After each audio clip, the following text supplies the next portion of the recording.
Our 2023 game plan for wholesaling real estate domination.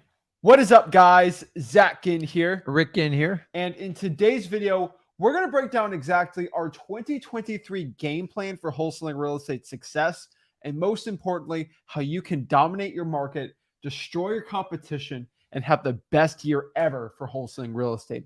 But before I break it down, you already know what to do. Make sure you all go out here and smash that like button, hit that subscribe button to get the best information from us. So hit that like button, smash that subscribe button, comment below your questions, and we want to actually hop on here and talk to you guys on exactly how to make 2023 your best year ever. Now, there's going to be a lot of changes in 2023 as from 2022, but if you can figure out exactly what to do, how to pivot, and exactly the right strategies, it's going to be probably the best year of your life for wholesaling real estate. What you have to understand is when the real estate market changes, we as wholesalers, we don't own the real estate. It doesn't really affect us. When markets actually change, it works really well, right? So like you look at day traders, for example, right? Do they make money when stocks just go the same? Nope. No, when there's crazy volatile days where the price goes up and down, it goes nuts. That's actually when you make the most money as a day trader. And in wholesaling real estate, we're very similar to that, right? Because we don't really own this. See, day trading is interesting because you buy and sell. Yeah. We actually don't own the real estate. So if we mess up, let's say you buy a stock at 100, it goes down to 50, we don't lose that money. We just get out of the contract. And that's a pretty interesting part about wholesaling real estate. You know, we're basically day trading houses without any problems. It's like option contracts. And so you're looking at this in wholesaling real estate. It's like, so if I can get all the benefits of being a day trader with all the volatility of the real estate market, but the downsides aren't really there. If my intentions are good, I got cash buyers and like that, you could make a ton of money, right? And that is the point, guys. A lot of wholesalers are going to zig where you should have just zagged. And we're going to teach you exactly how you should really make your moves in 2023 so you can destroy your competition, get the most amount of money for your wholesaling deals, and ultimately dominate, right? Yeah, because the volatility is going on in the real estate market. We're not like day traders in the financial sector where they have to randomly try to figure out with software and their own guesses to make up that difference between high and low prices. In real estate, when you have that volatility, there's two things that happen. Fear takes over in the market, and the uncertainty creates people they want to make very fast decisions. And when people want to sell their house, it's got some issues and they want to move fast, you can't push that button like you do in a stock. What do they have to do? Contact someone like a wholesaler, whoever can get in contact with these people. I don't care if it's phone call, text, mail, whatever it is. If you can have an educated discussion with them and understand what you're doing, this is how we make money in wholesaling. It is not like day trading. We are basically looking to add value to people's life. By us adding value, meaning finding distressed properties and then selling them the equitable interest, the contract to our cash buyers, that's how we make our spread. We do not depend on the market to make our spread. You, the wholesaler, makes the spread, and that's what we're going to emphasize today. Exactly. So that's what we're going to break down. That's why we're excited. That's why we're jacked up. So before we get into it, do us a big favor. Make sure y'all go to freewholesaling.com. Make sure you like this video, hit that subscribe button, and we're ready to go. It's wholesale time, baby. Let's do it. Go. Woo!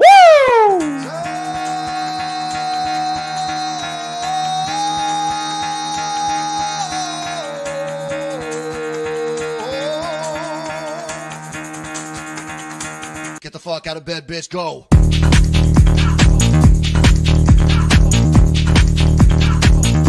Get up, and get the guy go.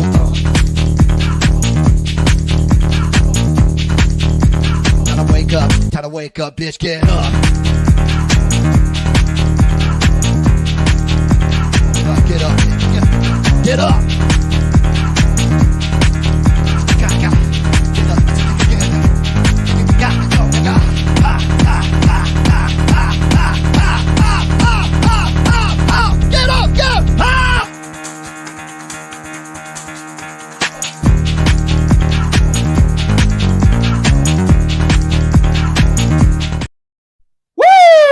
All right, guys, we're ready to go. So let's break down our 2023 game plan for success.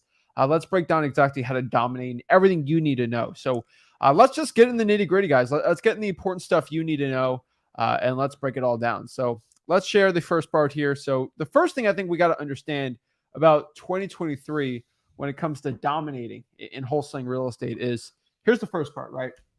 No way to sugarcoat it. Most likely real estate prices are going to be going down. Now, it's not going to be going down 15, 20, 40% most likely. We're going to see some gradual changes, but, we might have a difference of opinion, but it's not going to go down 50%. Like, it's not going to be a crazy crash. If you look at the experts, they're all predicting what? Maybe 5 or 10% below, but nothing too crazy, right? Depends on like who you listen to. The reality is nobody knows exactly where it's going to be, and I would not obsess over it. As a wholesaler, honestly, change is good. What change does is it allows people to make decisions. So whenever people have a change in life, which we always talk about the two things that will always get somebody motivated, it's time and circumstance. So we definitely have a circumstance here. Yeah. And then we've had time gone by. So when this happens, it just creates opportunity. It's a lot different than the financial market when you do the real estate. Anytime people go through changes, they make decisions. What do we got coming up in December? We have the holidays. We just got through Thanksgiving, everything like that. And when it comes to the end of the year, everyone wants to make resolutions. They want to make change to better their lives. And why not have us, the wholesalers, help them accomplish that? And yeah, that's the point. So I think the first thing we got to understand is don't panic. All right. I think this is the biggest issue I think a lot of new wholesalers have. And you got to remember that the gurus actually feed off you panicking. They feed off your emotions to sell you on a $4,000 or $5,000, $6,000 course. So I want you guys to understand that outside of us, you're probably going to get panicked, right? People are going to give you panic because, unless you pay me 10 grand, unless you go join the program or do this little thing or whatever, this JV program, whatever it is, they're going to strike fear and panic in you for 2023, get you riled up emotionally so you can go out here and they can get a sale off of you. I just want you guys to understand that when people talk about 2023, they're going to try to get you riled up. A lot of people, I think I got 5 ads on Facebook today when I was going through the group of people panicking, telling you that wholesaling is dead and that my creative financing thing is going to be the best thing. And I'm like, I didn't even know who this person was. And I'm like, I've never heard of this person before. And now they're trying to panic me. Like, it's ridiculous. But I just want you guys to understand that, like, everybody around you in wholesaling that's trying to take money from you, they're going to panic you to get money from you. The people that really don't want your money, that are actually legit in this business and make a ton of money, they're not going to panic you. They're going to tell you what's working and what to do, right? Either they have a quality product and it should stand on its own, and the price, whatever it is, if they have a price, it's transparent. But listen, guys, whenever it's not transparent or people say you only have to use like these people, like that's not free choice. And honestly, there's never one person in this business that just knows like everything. Some people know a little bit more than others. So don't panic. If you ever feel panic, I always tell people, what do you do? Like when my football team's struggling, I hope my team, Miami Dolphins, you go back to the basics, tackling, blocking, simplify it. Whenever things get overwhelming, you panic, I always tell people, go back to wholesaling. Wholesaling is what you want to do. And wholesaling is the fundamentals of all real estate investment transactions. So if you're struggling, you know what to do, just start with wholesaling. If you try this creative thing, which we love doing creative financing, you have to understand all the deals come through your wholesaling funnel, meaning all your marketing you do. The other skill sets you'll acquire as you learn. How do you learn? Talk to a ton of people and you just go through the motions, and eventually within a year or two, you will be a master at this craft. All from wholesaling, guys. Yeah, it's 100% true. But guys, don't panic about it. So yeah, I don't know about products Guru sell. I don't promote that. We don't think those are good. But I could tell you there's some good softwares out here, but like everyone's going to panic you for 2023. And what we're going to tell you is don't panic. And I use sports analogies, and some people don't like those, but it's absolutely true that like you're playing a game of football. Okay. Actually, okay. I can't play NBA. Honestly, we'll do a soccer analogy, right? We've got World Cup going on. So if you're playing soccer and somebody's running, a 4-2-2 or like how they do the attacks, right? I'll use football for you because you'll get lost. And then you get confused between all right, so they're playing football, okay? Okay. If the defense is doing a zone and you've been doing man you've been doing plays against the man coverage. Mm-hmm. Are you going to absolutely panic, fold, and then just like run in corner and you'll be not successful? A lot of other people are just going to fold under that pressure. Like, okay, I see it's zone because they run the person in motion. Okay, well, zone. So I'm just going to change my plays. The same thing in wholesaling. In 2023, everyone's used to playing man defense. Let's switch it. Now it's zone. So guess what we're going to do? We're just going to hear some plays that are going to work a little better on zone. That's all you got to do. That's all you got to really figure out. I want people to understand that. It's like, hey, I know it's going to rain. Let me bring my umbrella. You still have a great time, right? Like it's so funny out here that, you know, once there's a little market shift, people freak out. They flip out. They don't know what to do. And honestly, this is pretty much expected, right? This is how real estate works, because real estate goes up, it goes down. Guys, this is the best opportunity ever. And I'm going to explain a little more why this is the best opportunity ever. Because I think a lot of wholesalers are getting really frustrated in 2022, 2021 of like every seller wanting $1 million for the house. They wanted all this stinking money for their house, and it sucked and it was terrible, and everyone just complained to me. Now those same people come to me and complain that real estate's going down. What do I do? And it's just always funny because wholesaling real estate is honestly a zero-sum game. And what do I mean by that? It's a zero-sum game. There is an interesting game in wholesaling real estate, and it's kind of a teeter, right? Like there's always the shifts of balance in real estate, and especially in the market's amazing, where in wholesaling real estate, some markets, it's really easy to find deals, and it's a little harder to find cash buyers. So the difficulty changes. And then some markets, it's really easy to find cash buyers, usually when real estate goes up, and it's harder to find deals. And now what we're doing is the teetering is not flipped. It hasn't really flipped, but what it did is just, it got a little closer. And so maybe the difficulty used to be finding deals and cash buyers were easy. Finding deals got a little easier, but finding cash buyers got a lot more difficult, not a decently amount difficult. So it's not a complete flip, and we don't know if it's going to flip, but things have changed a little, right? And the scales of balance, because it's actually right now in this market, it's gotten way easier to find deals. And because of that, guess what the counterbalance weight of that? Harder to find buyers. Yeah. But here's the thing, we have the internet. And this is in 2010, 11, or 12, where the internet wasn't in its prowess for real estate, where it was so easy and available to find cash buyers. There were some old school strategies we'll teach you guys today about it, but like the scales of balance has netted to actually getting more money and more profit. Because if you can learn how to find buyers the right way, which they're actually pretty easy, gurus don't teach you it because they want to keep you broke, but they want to take your money. But it is the best time and opportunity to get into wholesaling, because it is honestly still a very decent time to find cash buyers, but it's an amazing opportunity to find deals. So for 2023, at worst, we see real estate prices going down 1 or 2% a month.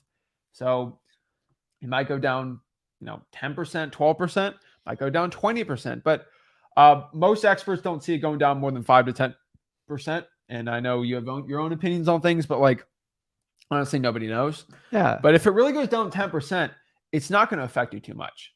So the only person it affects is your end customer, which is your cash buyer. And you remember how sellers had an unrealistic expectation of what they wanted to sell their homes for at the peak of the market? Now you have the opposite going on with your cash buyers. They're like, well, it's going to drop another 20%. I need 6 months holding cost. And so they're being a little extreme. Now, some of them are somewhat legit, but you have to hear them out, because remember, you have to strike a balance between getting a motivated seller and now you got to get a realistic cash buyer. And that's the challenge we're dealing in this market. Let me give you an example. Like the fear, everyone's like, oh my God, mortgage interest rates are going to go to 10%. You see that all the time. Do you guys know what mortgage interest rates are right now? They're like 6.5 to 6.75 as we shoot this. And yes, they're going up, but they're not 10%. Like, it's fear takes it over. Why? Because it drives sales for everything. So I just approached it with the market change. So it went up like 0.5. So it's 7 right now.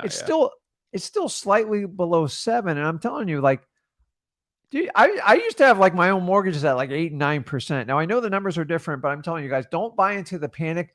Nobody knows where the end is. Eventually the Fed will ease up on raising these interest rates. And the idea is when they get to like a neutral part, they'll probably, in my opinion, is bring the rates back down around 5.5%. Not a big deal. So long as I think 7.25, 7.5 is going to be the max we're going to. So 10% is not realistic. What I'm trying to tell you is don't buy into these fear models because they get your attention. They sell a lot of stuff.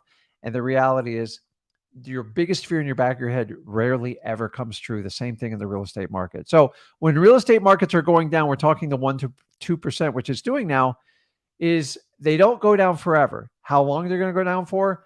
I do know it will probably be 12, maybe 18 months, but I think that's going to be about it. And then we're going to get back to a more balanced market. So it doesn't matter if it's dropping, going up, or staying the same. We are in a zero-sum game. Wholesaling, we are finding value add opportunities. Yep, exactly. So what I can tell you next here is this is a big thing. This is a big thing you guys got to understand. But in wholesaling real estate, buyers have gained the power.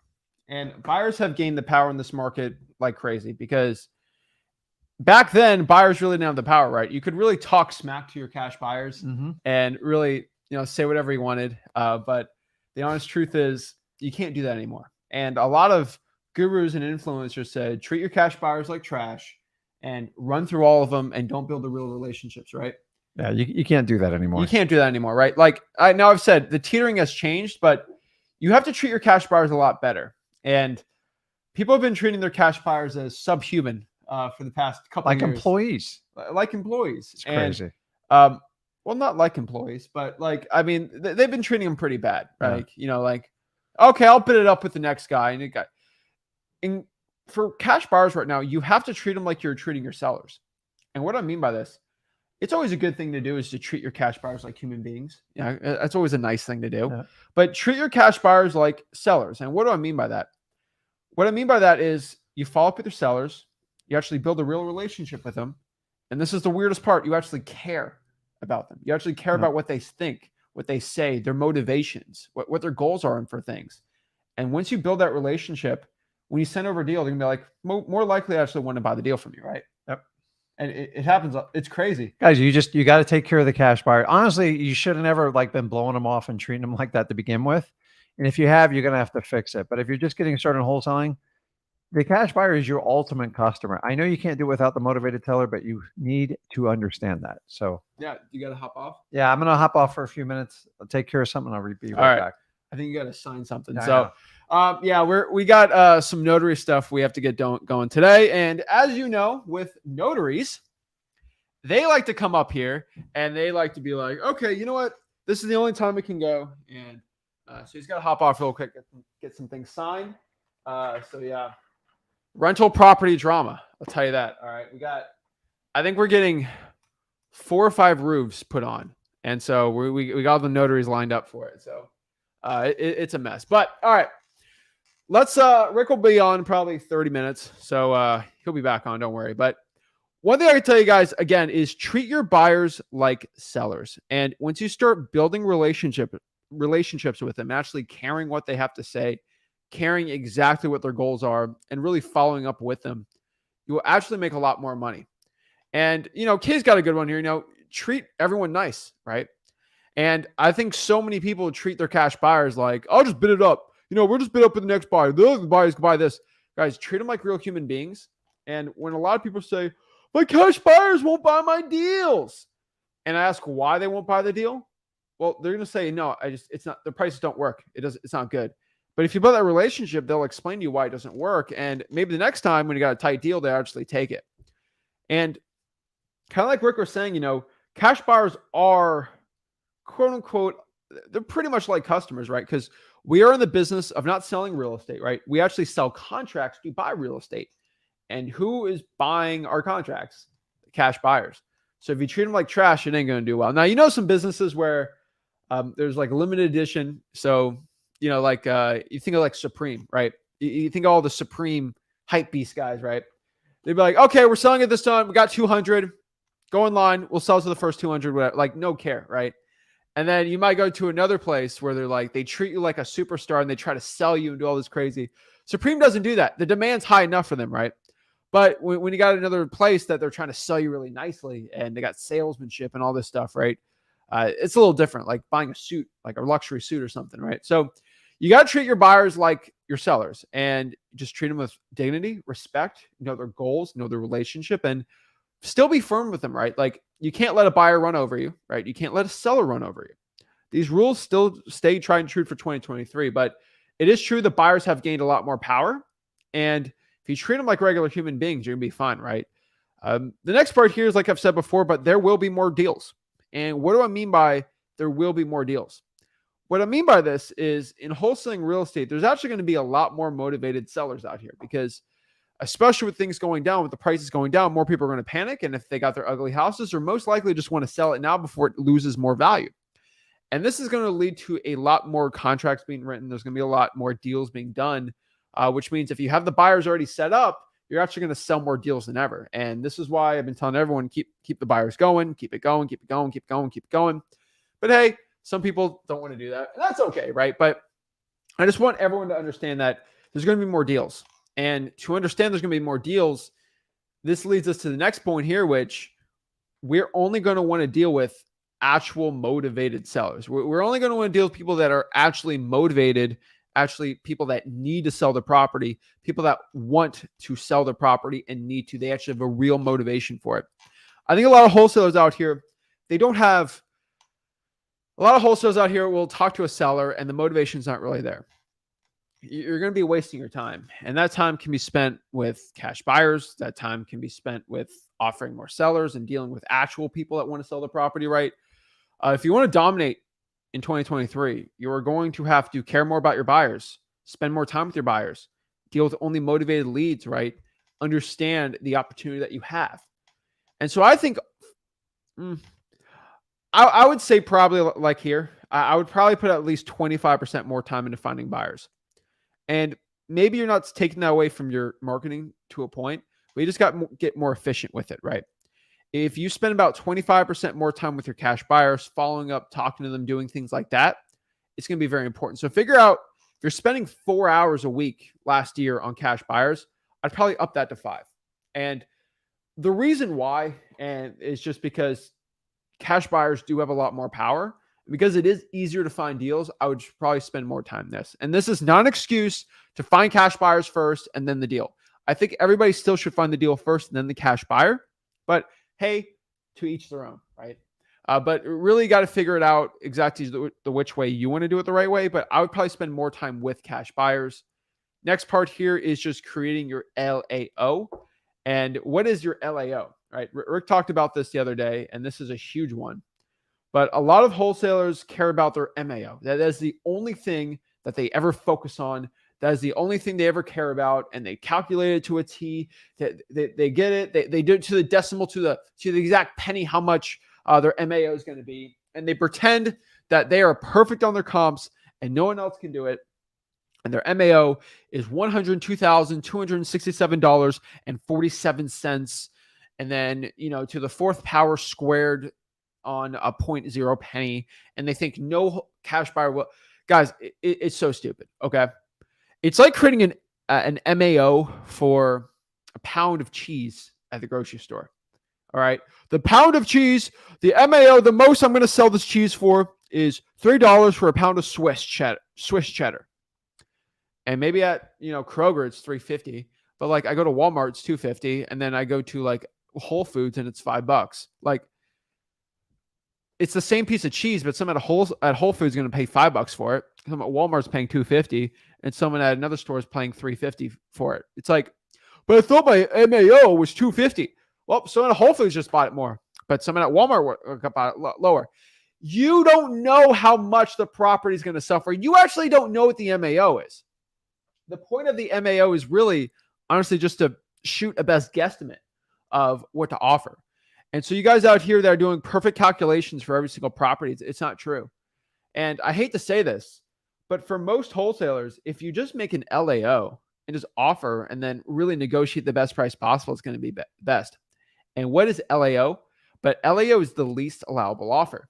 And Rick talked about this Friday, and I think a lot of people got confused with it, right?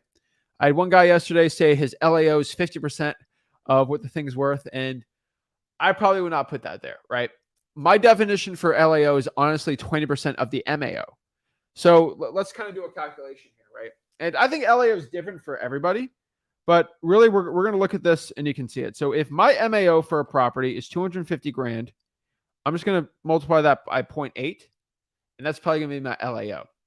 And if you want to do a quick guesstimate on it, I would put LAO for any property above 200,000. I would probably put 50 or 60 below that, right? Now, if there's extraordinary circumstance, things like that, sure. But LAO should be what you're focusing on. If you focus more what your initial offer is going to be and not what the MAO is, it's going to help you out so much more. Right now, you should have an MAO. And I think everybody watching this should have one. But like to a point, you should probably focus more on lowballing the seller than anything. Because I see a lot of wholesalers just focus on that. Oh, it's my MAO going to be? Guys, focus on what you're going to offer. And you're going to be shocked.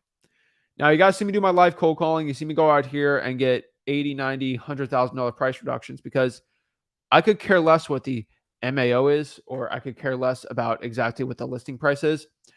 I care about just lowballing them and seeing the reaction to it. So if I can figure out someone's motivation, I can gauge how much I'm going to lowball them. And if you can start caring about what your LAO is, what you're uncomfortable with offering to a motivated seller, you're going to do well, right? And I think a lot of wholesalers, they get very confused. They get very stressed out, right? And I think you got to come out here and just realize that you don't know how much someone's going to buy your property for. Sorry, buy your contract for the property. You don't know what it's going to be. Nobody out here knows exactly how much someone's going to pay for a deal. That's really out of your control. What's in your control is getting the property for the lowest price possible. And how do you get the property for the lowest price possible? You lowball. You actually go out here and do the lowballing strategies. You find the LAO. You figure that out. So now LAO is a rough guesstimate too. I would say 20% of the MAO should be your LAO. But on top of that too, maybe take 50K off the top and use that for profit, right? Worst case scenario, they say yes, you make a ton of money. Worst case scenario, you negotiate from there. You just think about it, if you do it really low LAO, and you can't offend a seller too much with it, right? Like one guy had I'm using him for an example, but he had a MAO of 400,000. And so he just cut that in half at 200,000. Guys, if the property is worth 460 grand and you offer 200,000 for it, it's really hard. And I'm just being honest with you. It's really hard, even with the lowball strategies we have, to get something accepted. So if you're offering, what is it? 200 divided by 450 minus 200.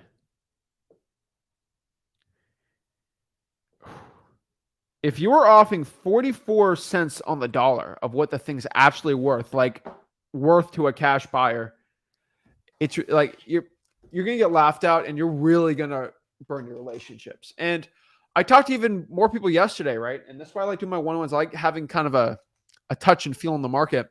But a lot of you guys out here too are trying to send these insanely high offers to your cash buyers, thinking that one of them is going to be a sucker who's going to buy it for that crazy high price. Because I do a lot of JV, like I get a lot of JV deals sent to me. If somebody sends me a deal that's just way too high and they're just trying to make a 40, 60, 80K check off of me, I'm just going to probably block them. And I'm just being completely honest with you. If you send me a deal and you locked it up for 100 and you say, Zach, we can split anything above 180. And I know you locked it and like the number, it's even worth 150 and you're just trying to find a sucker. I don't want to deal with you. You're just wasting my time. And a lot of cash buyers, once you waste their time, they're going to burn your relationship with them, right? So make sure the cash buyer makes some money on the deal. And I think you start doing that thing, your relationships are going to change. You're going to stop, quote unquote, struggling to find buyers after you burn them so much. It's insane, right? And I think so many wholesalers out here, they get so offended, right? And so, yeah. So I'll tell you, he did talk about 50% of ARV, but it's relative to what your ARV is. So if the ARV is, all right, so I want people to understand this, okay? If your ARV is $100,000, okay, and you offer 50% of that, you got to understand. So if it's 100,000, but repairs are, let's say for an example, 35,000, 0.8, that's 52. That's your MAO 52. So that works. But if I have a $500,000 property and then I multiply that, so I minus off 500,000, I multiply 40K in repairs, multiply that by 83%. If I have an MAO of 381 and I offer 250, it's not going to be that's way too low of an LAO. But if I have a $100,000 house and it needs 40K in repairs, and I multiply that by 0.7, it changes, right? So what he's saying is, Rick's trying to give you one equation for all. And what he means on that is, if your ARV is below probably 200, you can make that work, right? Like most of the properties we deal with in wholesaling. But I just want you to understand, this is the problem I think a lot of people get is they think that a property worth 60, 70, 80, 90, 100,000 ARV is going to equate the same thing if I'm in San Bernardino, California, and I'm going to offer 100,000 for a house I know is worth 750 ARV. Like, guys, things are changing everywhere, right? And you just got to understand that. That's why when people go and tell you that 70% rule works for everything, it's like, so if I have a $2 million house, I have to use 70%. Like, it doesn't work like that, okay? I think a lot of wholesalers get that really confused. So just be careful with your LAO. Yes, that 50% works, but once your ARV gets to a certain point, it's not going to work. And there's not a one-size-fits-all approach to real estate. If every house was worth the same amount of money and they're all the same, sure, but it's all different. And I want you guys to understand the offer formula we have stays the same. There are slight adjustments that we always do make, but really the ones we've been talking about really do stay the same. The problem I see with a lot of people is their ARVs are too high. So the reason why gurus and coaches and influencers and legit real estate wholesalers will just tell you a 70% rule because they assume you're stupid. And what do I mean by that? They assume you don't know how to run comps. So they assume when you look at comps, you're looking at comps from 8-9 months ago, and that you assume that a 3-2 sold for $400,000 10 months ago, that you're assuming that's the ARV. And most wholesalers do that because they don't understand it. You have to take back. So if a property 10 months ago sold for $400,000, most likely it's worth 370, 360 right now because of the change of the market. And when you don't make that adjustment, the 70% rule actually works. But if you do your ARVs right and you have a legit comp from like a week or a month ago, that 70% rule doesn't work. So yeah, use the 70% rule if you're going to just absolutely not care about what the property, if you don't do your ARVs right. Sure. You inflate your ARVs, find a comp that had a golden toilet that's worth $1 million and assume that's guys, your cash buyers aren't dumb. And that's, I think, the next point I want to talk about. Okay. And honestly, I'm going to write this down. This is really important. I'm going to be stupid too, because a lot of people try this.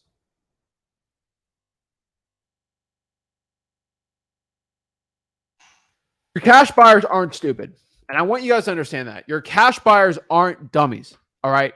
You are not going to pull a fast one on them and try to sell it for way more than it's worth. And if you burn that cash buyer, they're not going to buy from you again.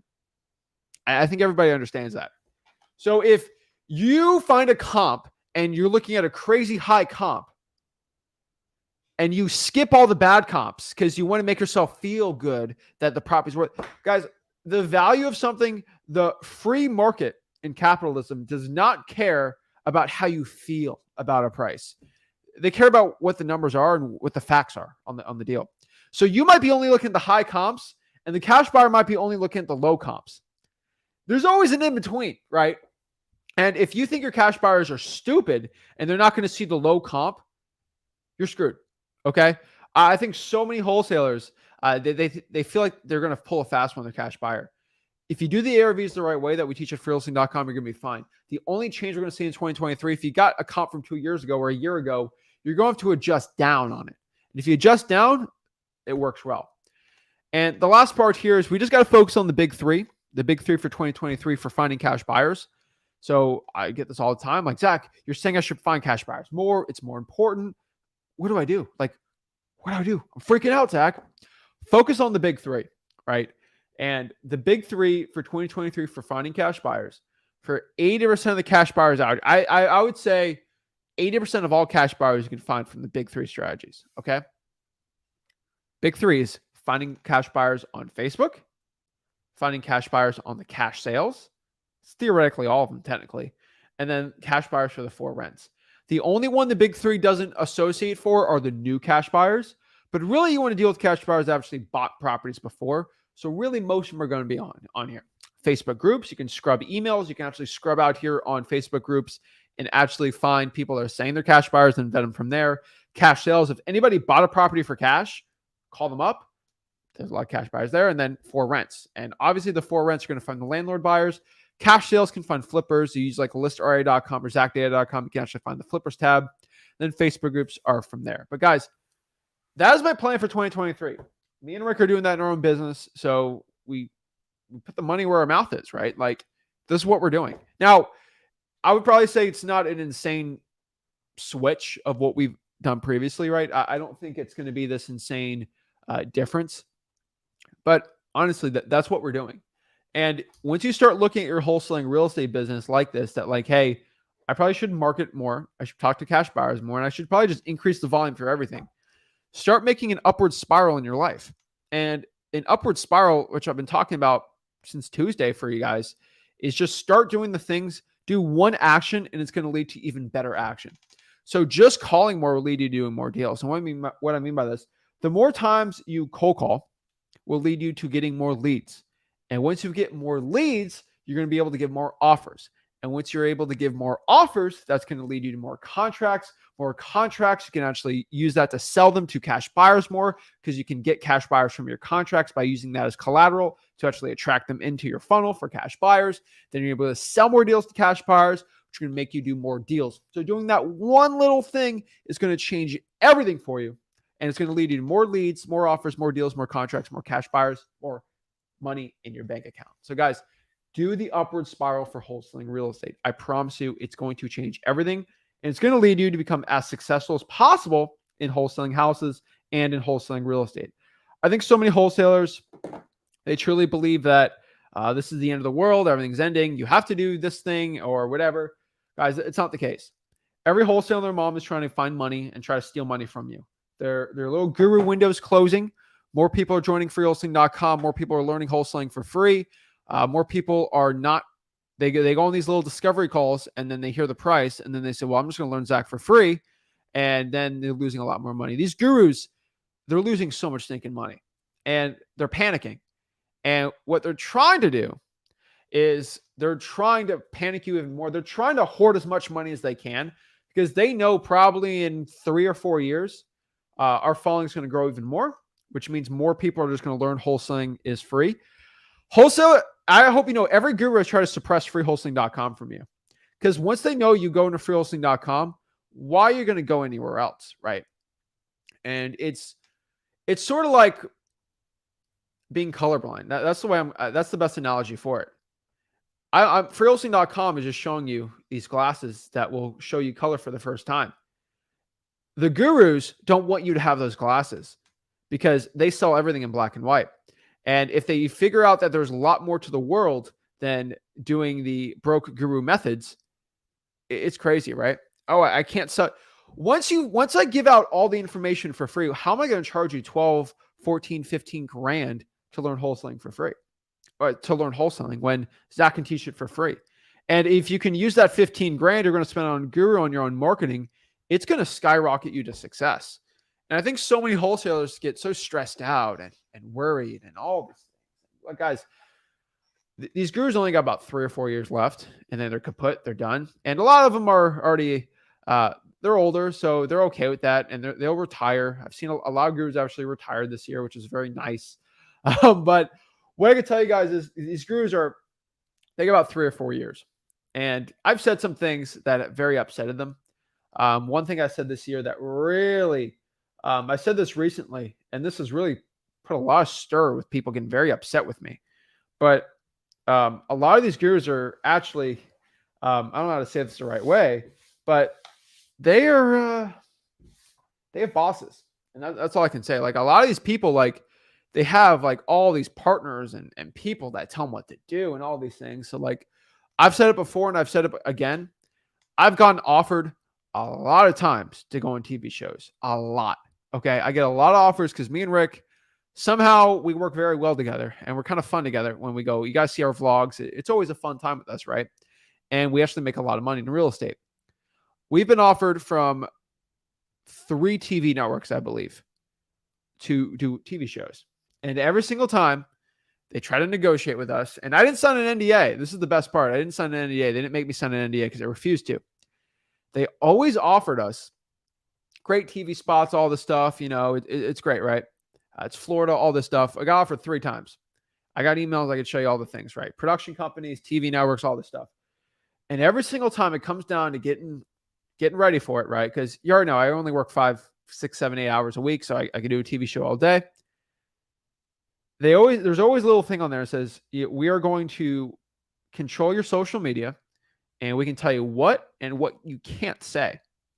And you can't say anything too crazy. And what constitutes crazy is whatever they feel like. And I chose my own freedom of speech, and I've chose my freedom of giving you guys the best information possible. And so, yeah, I every single time I choose no, because you're not going to affect my YouTube channel. And so I don't have a little mama granny that's going to go tell me what I can or can't say, right? Like, I already have one mom, and she's amazing. She lets me do. I mean, she doesn't let me, but like she loves what I do, and she supports me. And if I actually have someone I have to give permission to of what I have to say, it's ridiculous, right? This is why I'm one of the few people who are actually allowed to do live streams and say whatever's on my mind and actually tell you the truth. Because I hate to say this, but like there's a whole like Illuminati of this real estate industry where like these TV executives, they sink their claws into these YouTubers and real estate influencers where they're like, okay, well, if we can't control the real estate flipping industry, we're going to give everyone TV shows and then we're going to force them not to say things, right? And that's not for not every network's like that, but the networks that we've dealt with, and especially the production companies that we have talked to and done with, they've always wanted to control exactly what we've said. And they actually wanted to change up my staff and all these. I'm like, no, I'm not doing this, okay? And especially they wanted to switch up what I could and couldn't say in front of you guys. And every single time, they were decent TV deals too. Like they weren't, they were decent, but like they're a decent amount of money. But like for the time, I still don't think the money was worth it. But like I get offered all the time. And when I expose this stuff to you guys, a lot of people get really upset with me. And it's always funny. I get really upset with me. And then everyone keeps shooting shots at me and Rick. And it's always funny when I see those.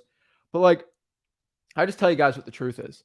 And I'm not saying for anyone that has a TV show, like that's an issue with them because maybe they signed something behind closed doors or maybe they have something where they have some freedom. But I know my personal experience that I didn't want a boss. I didn't want someone to tell me what I can or can't say. I didn't want any of those things, right? And like, I think the biggest part was like, what if can I wholesale? And they're like, what's wholesale? Oh my gosh, I don't know what that is. But it's just really funny. I just want everybody to understand that like these gurus are really in 2023 going after me even harder. Like they're going harder in the paint against me because they're all backed on the wall. How are you going to sell a 5, 6, 7, 8, 9, 10, 12, $20,000 wholesaling course when my following has jumped like crazy? Okay. Like, I think it's so funny because I think my Instagram went from 10,000 to 186,000. That means 170,000 people this year got exposed to what free wholesaling education was. And because that happened, and Waka Flocka DM me, which was my highlight of the year on Instagram. But because of that, that means 170,000 potential people didn't get caught up in the guru lie, in the guru scheme. And that means that that's 170,000 people of less sales that can get. And I don't know if I'm allowed to say this, but like I just want to expose what some of these bigger media people are trying to do. And I'm not saying anybody in wholesaling specifically or real estate investing, but like a lot of these companies are owned by Comcast and Turner TV and all these things. Like I'm not saying anything bad about them, but like a lot of these production companies that work with them, they're out here trying to stop people from saying the truth about real estate wholesaling, things like that. And it's absolutely ridiculous. So I just want people to understand that. Like it's absolutely insane. I think it's ridiculous. That's why I give you absolutely for free. I've been tried every single way, shape, and form this year in 2022 to be censored from gurus. I've been threatened multiple times from gurus to be sued. I've had gurus' wives DM me telling me to stop. And I've had other gurus' wives DM me. Not going to say anything because I think it's funny. Just why not? But I have gurus' wives in my DMs, half of them trying to sue me, half of them DMing to stop doing things. I have gurus DMing me to shut up. I got all these broke gurus trying to get, I got some rich gurus going after me too. They're all going after me. All right. They're trying to stop me from sharing free wholesaling content for you guys. Everybody is against us for the free wholesaling movement. There's some great, I'll call them allies for the movement. But the way I look at it is that we got the people behind us and we got the gurus against us. And who do you think is going to win? Who do you think is going to win that battle? It's always a fun one, right? And I've been tried. These gurus try canceling me, and I'm like, "What? You can't. How are you going to cancel me?"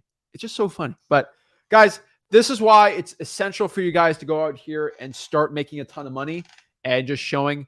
No other guru can show as many, in my opinion, people testimonials, doing deals and stuff like that, because y'all keep posting checks. And it's true. I'll get Rick back on here. He can confirm for me, but like, I mean, look at this face. Come on. Who don't want a piece of me? But I can tell you guys, it's so funny that all these gurus are going after us. And this is my last rant on gurus because I know people get sick of it. But the truth is why I talk about gurus so much, why I'm talking about I'm sick of these gurus, right? And the reason why I'm sick of it is just because people are trying to suppress the movement I've been trying. So many people have tried. And I look at people like Brian. Looks like Brian's got a daughter there. I think a beautiful daughter there, right? He has to feed his family. And these gurus are trying to take thousands of dollars from Brian's family right here. He's trying to take thousands of dollars from his family. And I can't stand for that. I can't stand for somebody who's struggling to financially make it going. They want thousands of dollars for you. And this business has blessed my life beyond compare. It has gained me more money than I can ever imagine, ever want, and enough passive money where I can go off the grid if I ever wanted to in my life, right? What I want everybody to know is that I look at people like Brian, I look at people's families, and I look at people out here, and I know to deal with the snot the gurus throw at me, it's worth it because I can help people learn wholesaling for free. And a lot of people are getting their first, second, third, fourth, fifth, $100,000. And really they can take care of their family and most importantly, retire their moms. And you don't need to spend much money to do that. And honestly, the one thing that's really driving me crazy is there's some gurus in my local market that are so stinking broke. It's insanely sad. And if you look publicly, they're the richest person ever, but they broke. That's hilarious. But I will get into it. Let's do some one-on-ones. Let's help the people out. Let's spend some more time helping the people out. And my favorite hobby actually during live, sometimes I like to pop up my DMs. I'll get some gurus going after me hard, but it's always funny. So let's break it down. Let's share it. And let's break it down. Also, another thing I would say is this year I've gotten more software companies trying to reach out to me to promote them. And it's the funniest thing. And I want everyone to understand this. Be wary of new softwares.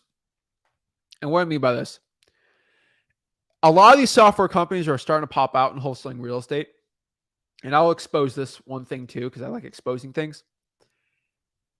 I sit down with these software owners and I have a legit conversation with them. I had one person come up to me and they wanted me to promote their software. And it was going to change everything in the world, right? And it's definitely not the software you're thinking of. And I literally just asked them one question. I'm like, what is your main goal for the software? Are you looking just to exit this in 2 years and sell it for insane amount of money and just go out like the average software person? Like, yeah, that's the goal. I want you to bring all your followers into it, bring a bunch of customers, and we can sell it at a 30x multiple. And I look at that, I'm like, you don't care about helping the people out. You just care about the money. And they're like, yeah, pretty much, but we'll pay you very well for it. Guys, people give me 6-figure deals, up to 7-figure deals too, to promote their broke software that don't work. And I'm like, I ain't using it. I ain't promoting it. Okay. And behind closed doors, I get offered a lot of money to promote softwares. And some of them are like, most of them are just so bad. They are so bad. And some people who are broke might accept those deals. and they promote very bad software. So I just want you guys to understand any software that I tell you guys about, I legit get deals every month from them. Okay. If I don't get deals from that software, I can't promote it and I won't. And so everyone, what is this software? This software, guys, because I've tried every software imaginable and I use it in my business and it don't work. Okay. And if I tell you it work, it don't work, whatever. All right. I'll tell you. So that's all I got to say on that. But let's answer some questions. Let's see how I can help the people out. And let's see what it is. So Sebastian's got a good question here. Would you put a system into place for driving for dollars, hiring an employee for it, for probates? We have access to obituaries. Canada do obituary since you can't get probates because Canada's got weird information. Yeah, we went back and Sebastian signed the deal in Windsor. Awesome. Windsor's an amazing market. London, Ontario is a really good market too. Those are really good markets for wholesaling too. So may shift to one thing. Let's do some one-on-ones too. So make sure y'all go to Wholesaling House for Real in there. Let me one thing real quick. Hold on, be patient. Be patient.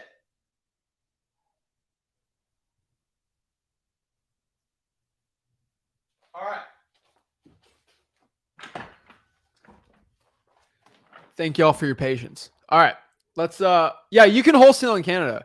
Now, what I want you guys to understand is if you look at Canada, I'm not going to we talk about the United States for wholesaling, but when you look at Canada, there's places in Canada that are more south than the United States. And people get confused on that. It's true. So in the United States, there's some really good wholesaling markets. And some of those markets are absolutely bordered right next to Canada. And it might be weird to say, but the best market for wholesaling in Canada is east of Detroit. And that's kind of weird. It's like, wait, it's not north? No, it's actually south of Detroit and east of it. This is the London, Windsor, Hamilton, I think, area. And it's like Detroit, but Canadian Detroit. So it's like Canadian Eminem. Would that be Drake? I think so. But that's the truth. I think Drake's his own thing. But like, it's like the Canadian version of Detroit. And it's amazing. So yeah. Ontario, Canada is better for wholesaling in Ontario, California, all day, every day.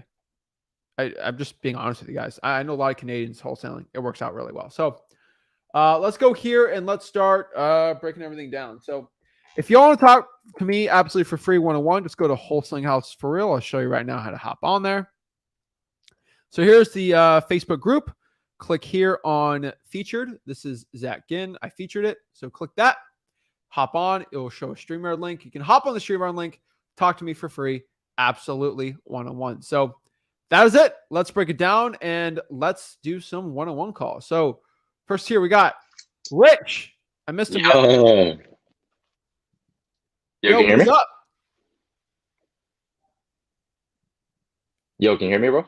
Yep. Oh, for sure.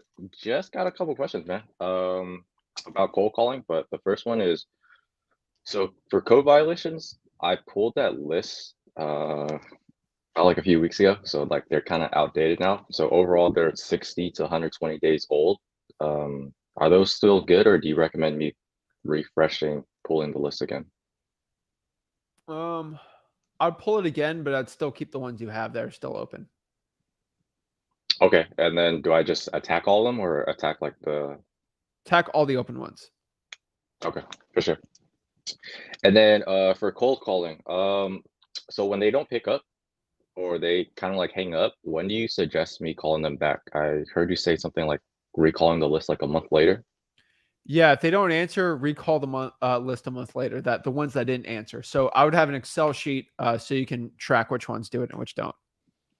Okay, and then what happens if it's like a little short conversation, like they hang up because they got offended or something like that? Do I just call them home again later, the next day, or like a month? No, like a month. Okay, for sure. Cool. And then, so the process, right, of cold calling, is the process the motivation, condition, time frame, and price? Like you're trying to go through that process, and the last one is price? Yes. So when I talk to a motivated seller, I always stick to MCTP. Okay. And it's kind of there's another one to it, but like when I talk to a seller, I care about why they're looking to sell the property, the condition, the time frame, the price. And then once I get all the information, I say, okay, well, let me look at everything with my partner. And then we'll talk to them from there. And then you just get another conversation from there. And then you sort of condition them, meet the appointment, or get them ready to get the offer on there. Yep. Okay. So since I'm doing it virtual, once I get the price, I say, okay, let me give you a call back, and then I offer them on the second call. Now, do you sigh when they give you the price on the first call, or do you sigh when you call them back like, hey, after going through it with my partner, like that price doesn't work for me? Depends on the price, So one thing I do is sometimes I get a price for it, and off the bat, I'm like, oh, 300,000 is what I want for that. So I'm like, okay, well, let me look at everything. If it's worth 300,000, then sure, but we're gonna have to look at everything. Now, so there's a lot of ways I go around it, right? It's always the flow of the conversation because I don't like to make things forced. But if the person's really like into their 300,000, I know my MAO is like 250, I'm gonna say, you know what? 300 actually is right. And Mr. Seller, you're actually not wrong. 300 is actually, it's not bad, right? You're actually pretty much spot on with what you're saying there. But what you got to understand, Mr. Seller, is 300 is the price, but it does need a lot of work. So you are right on the 300,000, but I don't think you assume the repairs, the renovation, and all the costs that actually has to get in to make it at 300,000. That's why I'm going to have to be at this price. Actually, because you already know this, man. A lot of sellers are like, oh, Zillow says this, so this is what I want to do. Just explain to the seller that, like, hey, Zillow is correct. You're not wrong. But Zillow is assuming the house is already all perfect and there's all this work being done in the house and all these things, and it's really not, right? And so if you understand that you shouldn't make a seller feel like they're stupid or they're dumb or they're bad or they don't know everything, because honestly, you can't blame them. They're not real estate experts. They don't understand comps. So just explain it to them. And once they realize it, they're like, okay, that makes sense. Go from there. Also, when I get a Zillow thing, I always say, okay, well, Zillow lost $1 billion trying to buy properties at the Zestimate price. No, they actually lost $1 billion buying properties below the Zestimate price.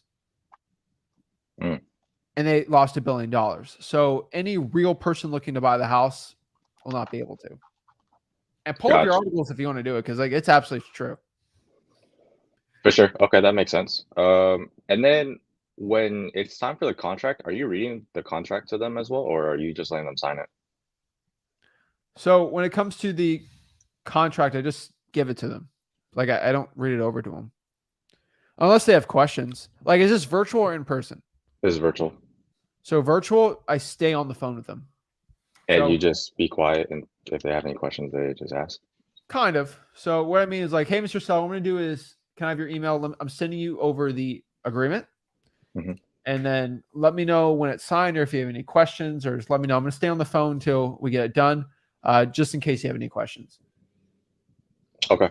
That makes sense. That makes sense. You have to stay on the phone when you have that virtual contract.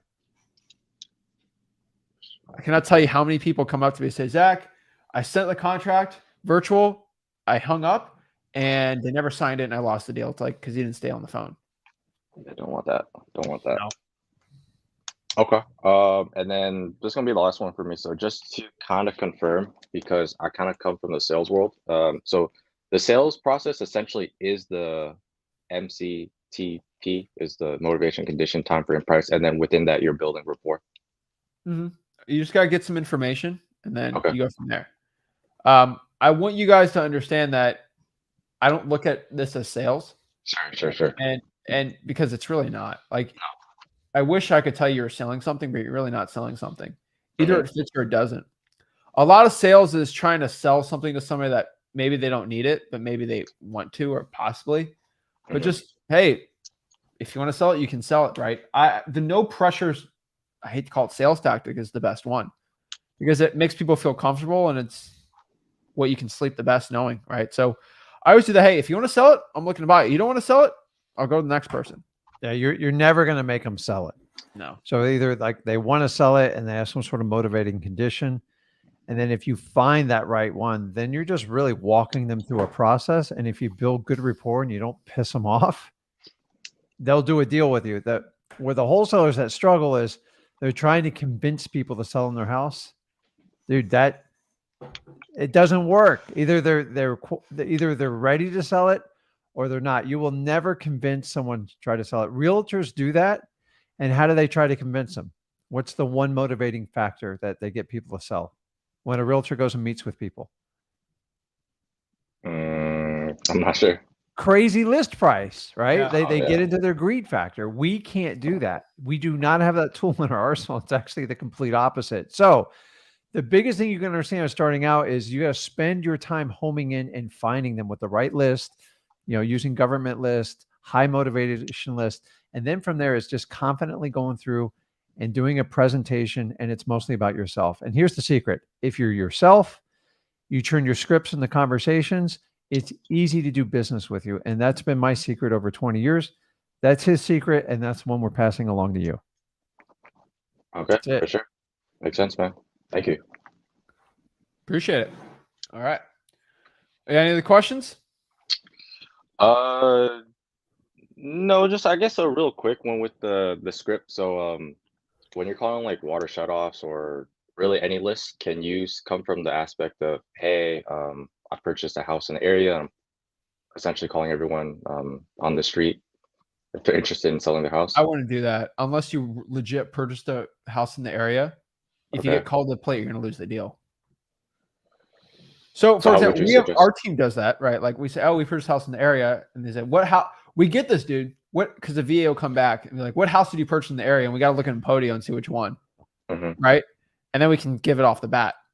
Because if we didn't buy a house in that zip code in the past 2 months, we're screwed. And so, but usually what we do is we always have the address ready, right? Because we buy a lot of properties. It's hard. If you get called to the plate, you're going to lose that deal. And it's kind of close to a lie. So I wouldn't say that. We're looking to buy properties in the area. Yeah.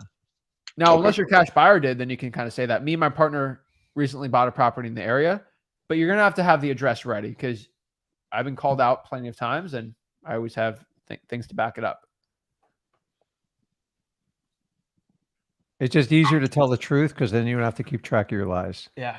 Yeah, correct. Okay. But if you say it's you and your buyer, it's perfect, right? It's like, you and Michael Jordan both won 5 rings together combined, right? And a lie. Yeah, so, true. Yeah, use your cash buyer for credibility with your sellers. It's huge.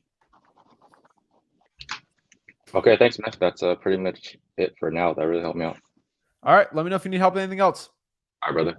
Appreciate it, man. Boom! Awesome. Next year we got. You also snuck back pretty quietly. That's pretty good. It's just good. All right, Brian. Hey, what's up, guys? Can you hear me okay? Loud and clear. What is up? What's going on? Oh, man, I'm just I'm a little starstruck right now, so you got to forgive me if I'm a little nervous. But no, I put that comment in earlier about the money I spent on gurus, but I still watch you guys every day, so I really want to just throw that out there and thank you guys. And anybody who's thinking about spending thousands on gurus, don't do it. Zach's preaching the truth. I appreciate it, man. You don't need it. I mean, honestly, I've got multiple courses that I can log in and watch the training videos and use the contracts. And I'm always going to your guys' stuff instead because I feel like it's better or easier to use or, so, yeah, thank you guys. I wish I would have found you sooner. That's okay. And I mean, hey, you get to talk to us for free too. And guess what? I'm going to let you talk to me for free one-on-one forever, evergreen. So you get what you pay for, Brian. And I think you're getting your value. A lifetime evergreen. You guys realize those are commitments that actually God's going to fulfill, not them. So it's not really something you can advertise because it's a lot of these coaching programs, they get sold and sold and sold and sold.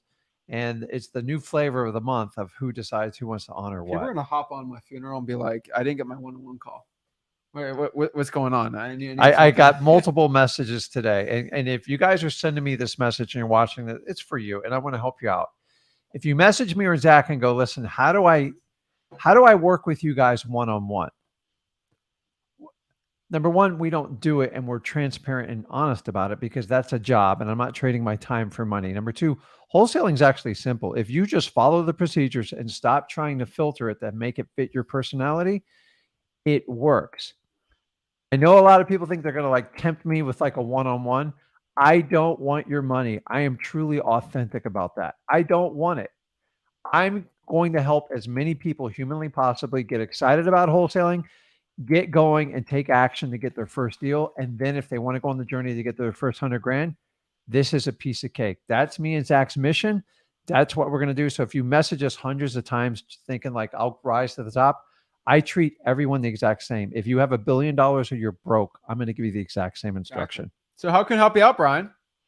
Yeah, thank you guys for taking my call. So I guess probably my most pressing question is analyzing this deal that I'm going to meet the seller this evening when my wife gets home from work, and it's a little bit weird because it's a 2-1 in a neighborhood of mostly 3 2s. I'm only looking back 60 days on my comps. I'm in DFW area in Texas, and it was really inflated, and it's softening quite a bit. They're starting to see a little downtrend. So I'm only looking at 60 days back on the comps, and I think ARV is 150. I think I can get under contract for 120, which is about 80% ARV. But my question is, I don't know if that's deep enough to be assignable. Do you think if I should get it under contract at 120 and then go back and renegotiate? It is a good rental neighborhood, but again, it's a 2-1, so rent is only about $1,000 as is. It needs updating. I mean, where are the repairs? So it's in good condition. It's ugly. It's outdated, which is not uncommon for this area. Okay. I mean, I hate to tell you, but can you go back like a year and see in that area, like a quarter mile, what the renovated 2-1s are going for? And that would probably pull that back by 10, 15%. And that would be a good ARV. And then minus off how much it'll cost to really do a full gut renovation of it. And that's how you can really figure it out. Because I'm thinking of either a landlord type buyer or a house flipper. And I kind of look at both of them, right? And so either I look at the house flipper and I can make that work, or it's like, all right, if I can rent for 1,100, sorry, 1,000, might have to put 20 grand and put it up to 12 to 1,300. Is that worth it? Right. Right.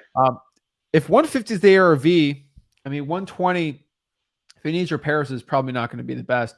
My best guess, dude, is I would probably offer, I'm guessing 80 off the bat. And I would probably try to lock it up for around 100. That's my guess, because I think you're going to sell it for like 110, 120. And they're going to have to probably put some work into it to make it worth 150. So you need to make money. The cash buyer needs to make money, and the seller has to be okay with it. So if you offer 80 and they counter at 120, you meet the middle at 100 and you make 10 or 20 grand. That's the best one to do. Okay. So I'm going to meet him today. So I'm going to see the house for the first time. You think I should say, okay, it needs kitchen and bathrooms and whatever else I can find, and use that to justify my really low number? I don't think he's going to go for it. Well, have you given him a verbal offer, or has he already given you a number?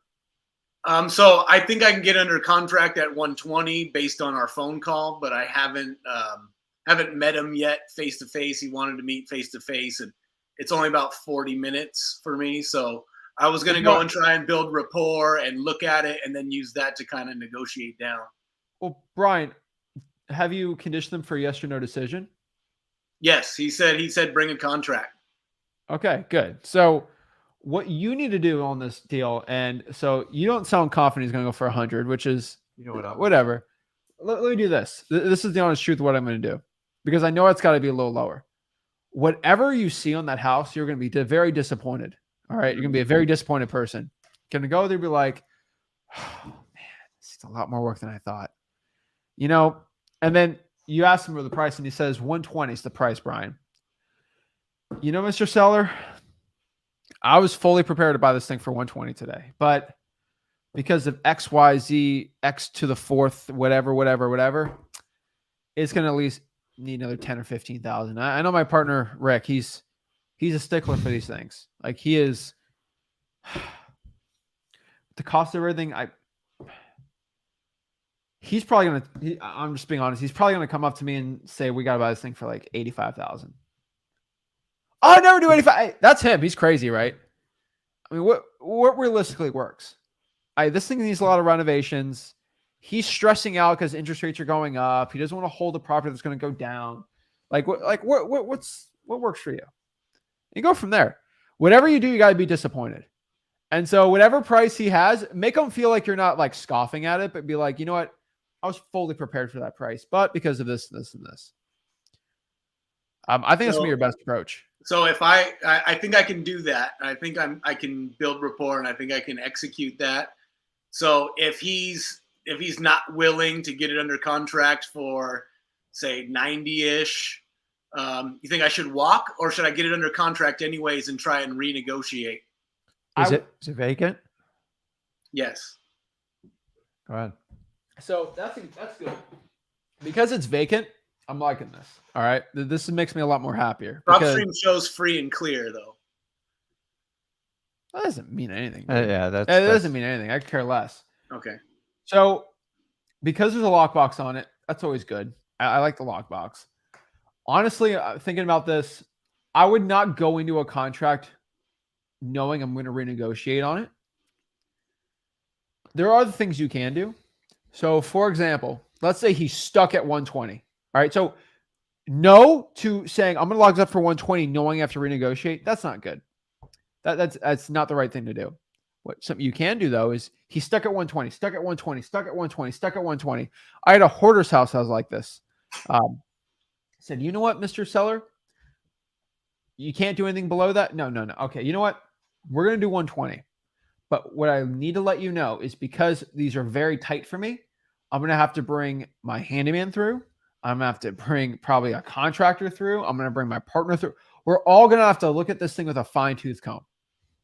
Because you're at this higher price. Now, Mr. Seller, if we did 100, I'd probably bring I probably don't have to do any of this stuff. But because you're stuck at this price, we're gonna have to do that. So I'm gonna need a lockbox. I'm gonna bring all of them through, and I'm really gonna have to get my numbers very tight here. Oh, that's fine, because all they care about is the price, right? Fine. Guess what you're gonna do? You're gonna probably bring 15, 20 buyers through that thing, and that's what you're gonna have to do. And guess what you do when they're upset with you? Well, you locked it up for the price you wanted, so I get the terms I wanted, right? I get to bring 20 people through because you're stuck on that price. And if you bring 10 buyers through and they all tell you that I got to buy this thing for 110, now you can go back to the guy and say, hey, I brought it through because of this, and this. Your cash buyer said, I'm going to have to be at 100,000. I'm sorry, but I kind of told you before when you locked it up, it was very tight. And because it needed all these extra issues I didn't know about because I'm not the contractor, we're going to be at this price. That's the right thing to do. Do I need to put that in the contract at all about needing access? Or do I get that automatically during my option period? It's all in there. What he's saying is because you got to go with a higher price. Yeah. So here's how I look at it. Sometimes a property's motivated, but the seller's not quite motivated. And I attack those with everything I got. Because sometimes we have to help the seller get out of their own way. But if say you had to enter in an agreement at like 110 to 120, whatever it is with them, and you're like, oh my God, this is 50-50 at best. Make sure you have terms, like Zach said, so you have flexibility. You have longer inspection times, at least 30 days or longer. You cannot do 7-10 days. You have no shot on that offer on it. So what was he using this property before? Was it a rental? So I just had the initial phone call with him, and he was being really weird on not revealing his motivation or how he got it or anything. That's easy. Yeah, I couldn't really tell, but I know that he's only owned it for 8 months. Oh, okay. Brian, ask him this. Mr. I know you bought this thing like 8 months ago. Like, why are you looking to sell it? Like, is there something I don't like? Are there termites on the property? Like, is there something like you're trying to do? Like, what's going on? And guess why? Because you pulled that out there, he now has to give you proof that there's no termites and give you proof of why he's looking to sell it because, my wife's driving me crazy. That's why I got to sell it. Because he has to prove to you why the house doesn't have termites now. And he has to give you his real motivation to prove why there's no termites. Termites are probably the worst case scenario, right? Or Chinese drywall. Is there Chinese drywall termites? I have to assume this if you're not telling me why. And now he's going to give you a real motivation. It works 9 times out of 10 for cold calling. Yeah, I am always, listen, I bought properties from people that have owned it less than 6 months, but in wholesaling, I'm going to be brutally honest with you, it's a rarity. Well, unless it's a probate. Unless it's a probate or something like that. But Yeah. like a lot of people, sometimes they buy as an investor and they're like, you know what? I'm not good at landlording. This is a nightmare. I want to get rid Did of he it. buy it? So just make sure the story, is he the owner of record on it? Yeah, and I'm thinking maybe it's a possible inherited house. Yeah, see, that's Yeah, good. okay. I like those. As long as you would probably see in Dallas, it said sold like 8-9 months ago. Yeah. Was it sold on the MLS? No. So yeah, it's probably inherited. You just got to ask them. So a couple tips on this. You're worried about like what price he's going to accept with you. Do not make an assumption. I've done this so many times and like screwed myself over. Don't make up in your mind he's going, the least he'll take 120 unless he said that's the least I'm going to take.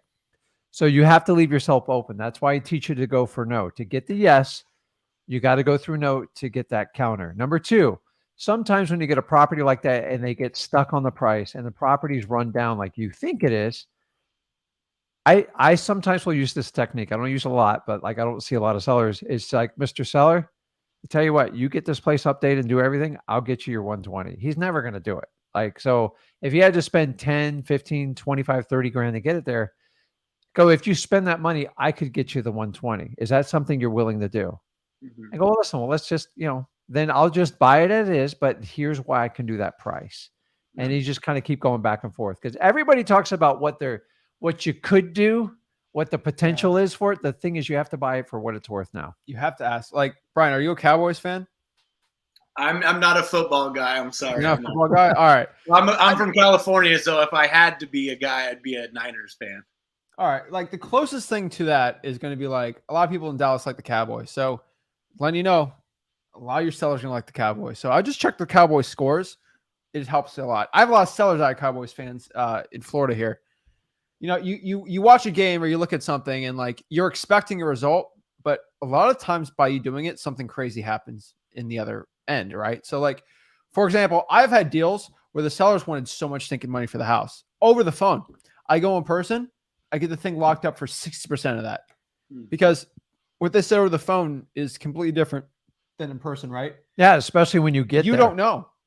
People front you, like they tell you like what you want to hear is like the highest price, and you get there. So here's I feel like we're kind of overloading them with techniques, but yeah. So Brian, like when you look around a property, I and do can the soak iPod. it in. I'm like a sponge. He can watch the recording on this. Yeah, so. just like if you got it, like when I have smelly properties, I'm instantly like covering my nose or doing something like. And this just when it's bad, dude, I'll just start doing the face. You just rub the forehead. So any of you guys are fathers out there, you know what I mean? When you rub the forehead, you're like, oh my God, what am I getting into? And listen, if you're buying a property that's run down, you're getting into it. So the physical negotiations are just as important as the verbal. Remember, 70% of your communication is nonverbal. So like I know when you're having a conversation, somebody runs their forehead like this, like there's something not right with it. And so sometimes you build it up. Hence, if I walk in a house that's perfect, I take them outside immediately. I have no traction there. No point. If it's bad, I kind of like you guys ever had the dog where you just kind of like push their business in it when they do something bad? Like that's kind of the same technique. I know that's terrible. I've never done that to your dog. My dog's like a diva, but it's like sometimes dogs are bad and they make them like do I would that. Never do that. That's evil. But in a way, like if you're going to try to sell me like a crappy property and try to give me a retail price, I'm like, well, either you fix it up, to do that to the sellers, or I just sit there and go, oh my God, what am I getting into? It's not the best dog training technique, but it's a good analogy. But yeah, you know what I'm saying. It's not good, but it works. So Brian, practice it. Like whenever you go to their house, I've gotten pretty good at it, but it's just like, and you're not doing it. You're just doing that kind of to yourself, but the seller can kind of see it. And they're like, oh shoot. You kind of walk around with a notepad when you're looking and like take any I don't notes. do that. No. It's distracting when That's you distracting. do that. They look at your facial features more than anything. Yeah. So a lot of times when you're like kind of rubbing your head, you're like, and you're just kind of giving that scrunchy face the whole time. You can't do it all too the much, time. but like you're not acting. Like like if you walk in like I've walked in some houses where I can't breathe. I'm like, we got to take it outside. Like this is bad. So what I was thinking was taking some pictures and stepping outside to call my partner, and kind of using that to set up the partner as the bad guy, like you were saying, Zach, and then say, hey, based on this and that. That's not bad. he used to call me outside the house all the time. He's like, he goes, just shut up and go with it. And he's like, because sometimes if you don't have a dial tone or they don't see you calling someone, you will get busted. So if you're going to call someone, guys, call somebody. Like, don't fake it. I used to it's call too you. I transparent. remember I was 19. I used to call you and be like, "How much did the drywall house again?"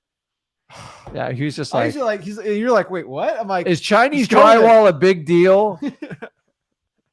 If the house is leaning sideways, do we get a deeper discount? I'm like, good Lord. No, I used to, like, But you just learn yeah. over time, you know? Okay, thank you guys. I'm ready to execute this. Yeah, let us know how it works out. You got it. Just have a conversation and engage them and try to create a win-win situation. Last thing for you, do not have the contract in your hand until you agree on a price. Go back into your car, get the contract. Right. I'm telling you. It's a big difference. Yeah, big difference. Okay, another quick one. So I've been doing all the techniques you talk about all the time, Zach, about driving for dollars and reverse driving for dollars. I've been calling government lists. I've been door knocking foreclosures, basically all the free ones. But coming up in January, I got about $1,000 to spend. And I was thinking about spending it on direct mailers, but I've been hearing that, direct mailers aren't that great in my area. Do you think I'd be better off spending my $1,000 on hiring some VAs to do some cold calling, or what do you think I should do with my $1,000? The best way to spend $1,000, honestly, is reverse drawing for dollars. Like that's straight up the best one. The second Problem best is one, I watch my kids during the day, so I don't get that many hours during the week to be driving around. fine. So the second best one is, you got car seats. So, but that's for a different story. Gas for drawing for dollars would be the best one. The second best one, honestly, I could probably say is probate mailers. I think that would probably be the best ROI. If you're going to spend money and you only have 1,000, probate mailers, that'll probably get you. I'm doing that already. Yeah. Yeah, they're just slow. There's not a lot of them, and they just take time. Oh, yeah. Look at that. Yeah. Oh, snap. So the challenge, Handwritten, baby. Yeah, the challenge with direct mail is you're probably going to need a bigger budget than $1,000 just for honest transparency, because you can't just shoot out 300 or 400 letters and like cross your fingers. So that's why he's giving you kind of the reverse Also, driving for dollars. Brian, because do you have a printer at home? Mm-hmm. Yeah. You can actually just print. I won't handwrite them. I got my envelopes handwritten, and then I got probate Rick's formula. So I printed it out, and I got the big blue marker signature.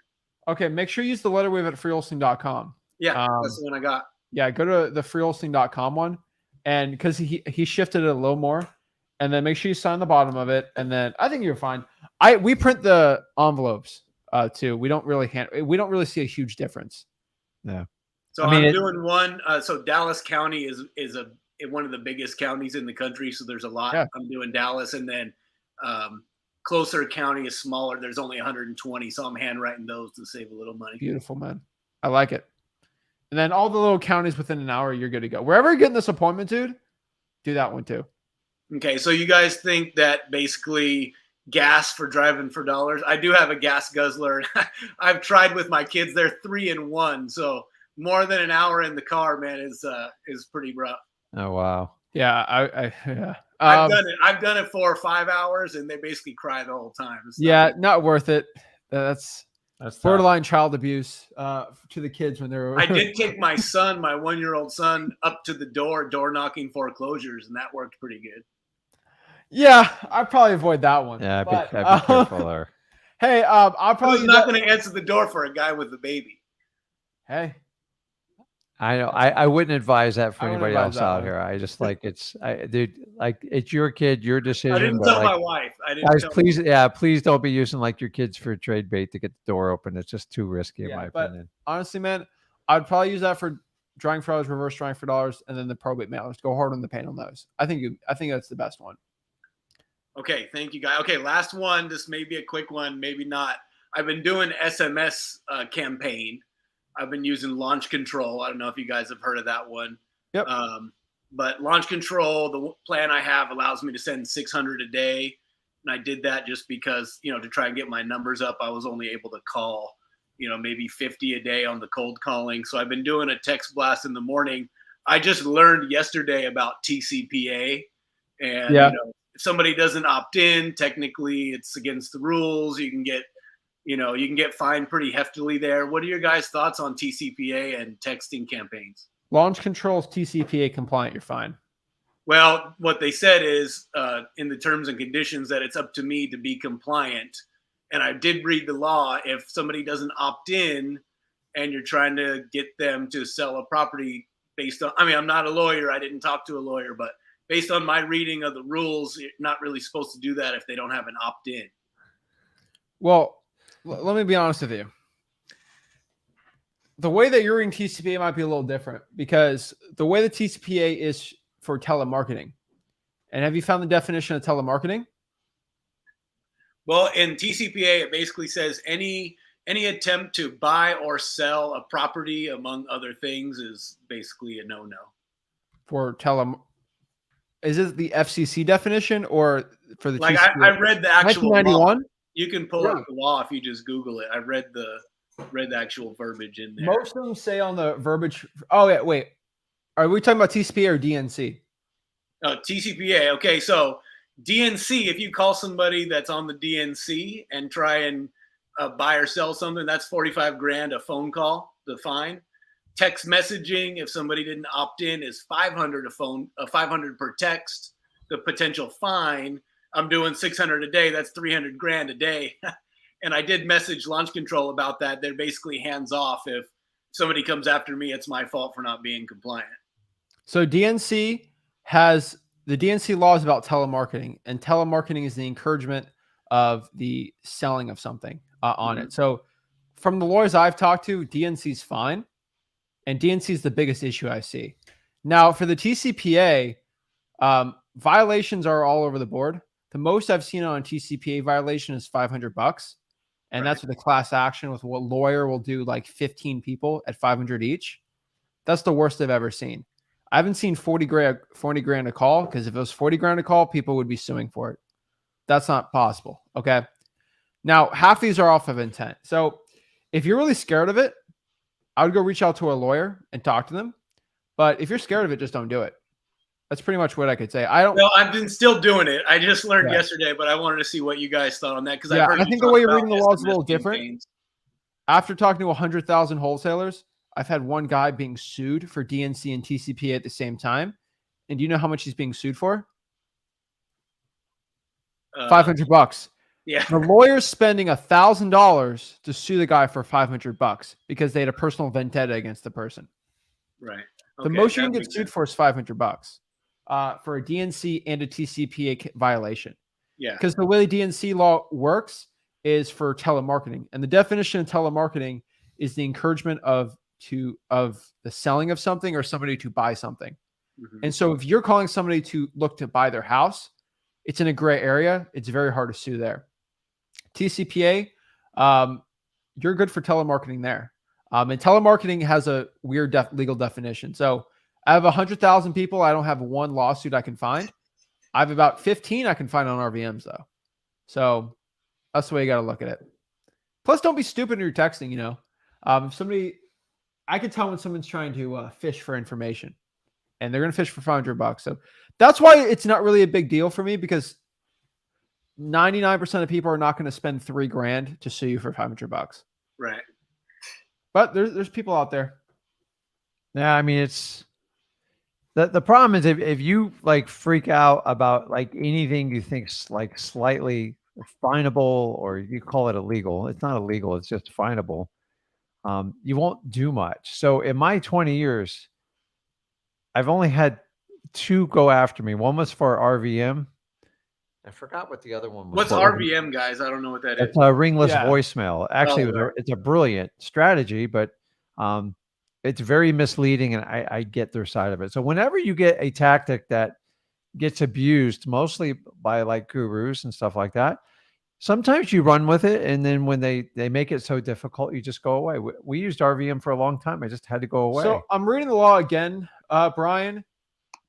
Are you so that violation you said is true, but only if you use an auto dialer, an auto texter, which launch control is non-auto texter. Yeah, it's very long. The federal government also published. I'm just trying to let you know the law. Yeah. If you click a button and it sends 5,000 texts instantly, you're screwed. If you have the individual, it's non-auto dialer, so you're outside of TCPA. The only thing you get in trouble for is DNC. And Launch DNC control does make you have to click every single time, and every message it's on is auto different. dialer, so you don't get that 40 grand fine. Right. So the DNC law is interesting. So yeah, You got you Yeah, guys. my interpretation of it was that yes, it could be 500 per person, and I'm like, oh no, I'm doing 600 people. That's 300 grand. But you're right. I think each person there would have to join the class action, or each person there would have to sue you for the 500. So I feel more comfortable after if you guys aren't worried about it, I don't think I'm that worried about it. No, look but at- like, yeah. remember, I'm not here to give you legal advice. Yeah. You want to do what makes you comfortable. Some people just decide, here's how most people do it. The honest to God truth in wholesaling. They just run with it until they get called to the plate, and then they bend over backwards, apologize super nice to people. And usually they go, okay, I'm not going to risk that again. So if you haven't even gotten to that point, I'm not telling you to move forward to that point. I'm just, in 20 years, man, I door knocking, RV. I've tried everything, and occasionally they go, "Hey, you need to stop this because of this," and then I sign an agreement and I don't do it again. So, and really, what are you going to pay like 300 grand a day? That's not realistic. Right. So I used to have I used to own a print store because we printed so many bandit signs, and our company used to print for politicians and mattress stores. So you ever seen a mattress store sign? Mm-hmm. Dude, these guys, they don't even care about the law. They'll go out and put thousands of signs. We drop off pallets of them because they were making so much money on sales. And the guy goes, yeah, I've got like $15 million of fine against me. And he's just a small little store. He just didn't care. He goes, I'm never going to pay it. I don't care. And sometimes people take that attitude, but you've got to be responsible. You've got to be accountable So, to yourself at the end of the the day. FCC puts telemarketing with DNC as the initiation of a telephone call or message for the purpose of encouraging the purchase of a rental or an investment in, or encouraging the purchase of property or goods or services. So if I call you, Brian, say, hey, would you like to buy this service, this guru package? No. Would you want to buy this piece of real estate? No. Would you like to invest in a real estate? Would you like to rent this piece of real estate? No. Right? Me calling somebody to see if they're looking to sell a property is different, because you're not encouraging somebody to invest, purchase, or rent something or buy a service. They are actually getting money from you. They are not there because of how most telemarketing is. You already know this. Most telemarketing is done by me wanting money from you. I want your money. I want your money. Give me money. Give me money. Give me money. We're not doing that. And so this is why it's not, the FCC hasn't changed the law on it, so it's in a gray area. So you're not using an auto dialer, and for the DNC, it's a little different. So that's why no one gets sued for the DNC in wholesaling, unless it's a lawyer who you did something to make them angry. Right. So when you're cold calling those, you just call right through those DNCers. I'm not telling you what I do, but it's up to you guys. Like, well, I was only starting to get even looking into it because I've been texting all the people with upcoming auctions. In Texas, auction is first Tuesday of every month. And so I wait until there's about 1.5, 2 weeks to go. And I hit every single one in the whole state. And those people they're really angry. I mean, they say sometimes 40 calls a day, they get really mad. I get a lot of curse word replies and really angry people telling me they're going to report me and stuff like that. So, those people, they're getting a lot of phone calls. So I've been threatened to be sued about 1,000 times from calls, and not one lawsuit has been served to me. Okay, good to know. We'd like to keep it that way. I think some of them have actually gone to lawyers and be like, I'm going to sue this guy. And they're like, okay, well, here's a $4,000 invoice. Here's a retainer, and we'll sue this guy for $500. It's the people who try to do it themselves, the ones. And then when a lot of you guys get chased down from someone goes, if you don't pay me $500, I'm going to pursue you.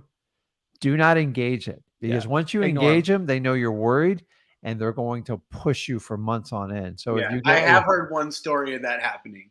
Yeah, when you get what I call a hostage pursuant call, ignore it, because you have to have the policy of you can't engage and negotiate with someone like that, because there's people they're just trying to extort money. They have nothing better to do. Think about how much time it takes to do that. And I've had people really, they like, I'm going to wear this guy down. The best thing you do is just ignore him. Well, I want you to understand this too, because I've showed you there's guys on TikToks that will sell templates to send to people. And statistically, if you send about 40 of those out, you'll get one person to send you $500. They're looking for the scared person. So they tell you, the TikTok people tell you, if what do I do if they don't respond to me? Well, there's nothing. Well, either you file the $4,000 lawsuit or you don't. And so you're just looking to get someone to send you the $500 because they get you scared. Settle. And so they're all templates. So you're fine. Okay, thanks guys. Thanks so much. I've seen you guys taking these calls, and I was like, man, I need to get on there. So I downloaded my StreamYard today. I know. So Brian, just go for it, and then just use the strategies, and then work with your seller. But like, don't be stuck on what you mentally think they're going to accept, because you don't know. You have to solicit that response from the seller to start a negotiation. Okay. Okay. Thanks, guys. All right. Okay. Appreciate it. Have a great one, Brian. Oh, awesome. Love it. He's getting ready to go. He's good to go. So good luck to him on the appointment there. So next here we got Anthony.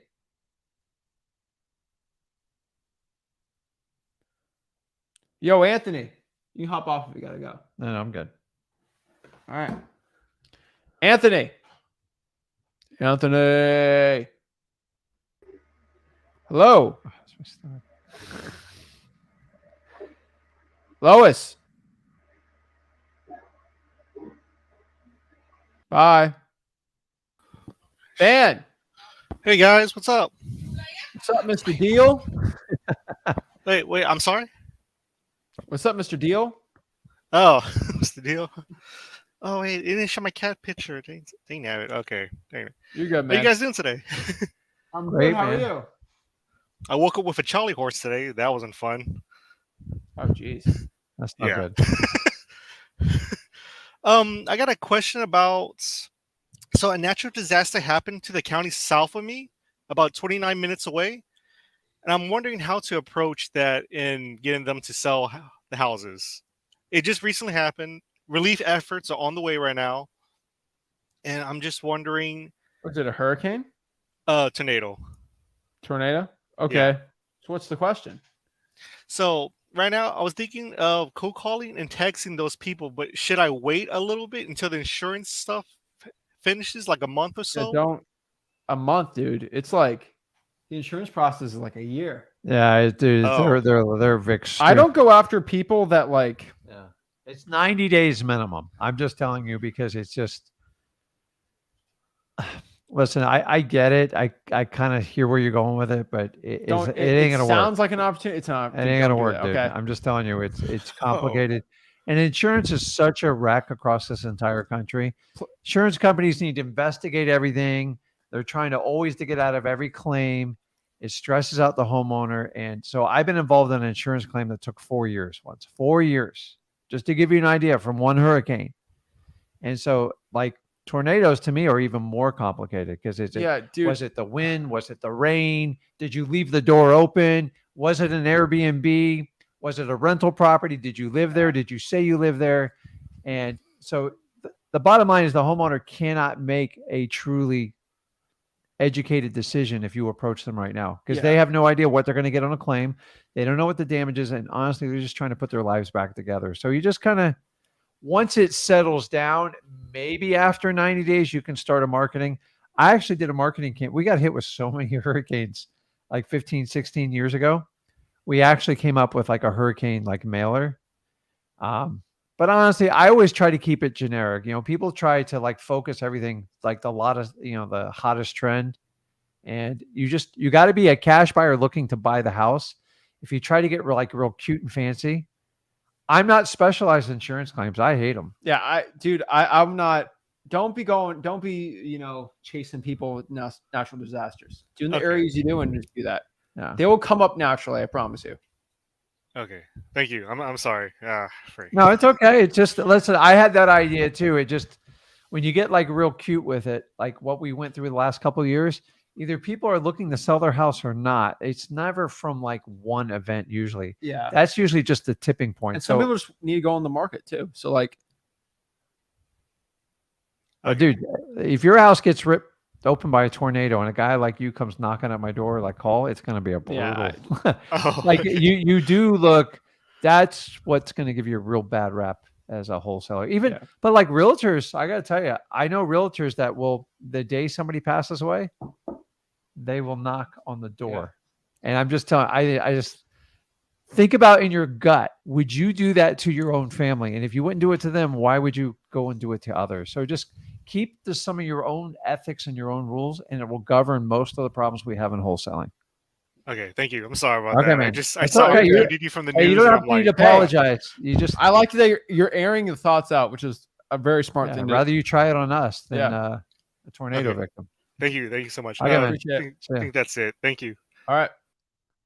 On top of that, too, I don't go after people just for their age. I know people say that. I'm like, I don't think that's a good thing to do. So I'd never do that either. But next year we got KJ. Hey, what's up, Zach? I'm Rick. Hey, what's up, KJ? What's up? I just got a Bro, can property. you turn the music off? The Oh, TV? Nice. Oh, shit. Homie's watching Coco Melon in the background. Is that Coco I Melon? have no idea. Yeah, I that's don't even the know what that kids. is. They're watching Cocomelon. How did I do? I just guessed. That's crazy, man. Have you ever seen a little kid on Coco Melon? I thought SpongeBob SquarePants was like the new cutting edge these thing. That's how iPad kids far. with Coco Melon's ridiculous. I'm a Looney Tunes kind of guy.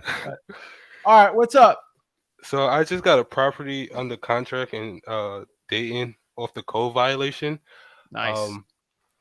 The thing is, it's tenants in there, but on the code violation, it says if the seller doesn't fix the property up, that the property is going to be condemned. I'm not sure. Does that have a factor on when I'm selling it to the buyer?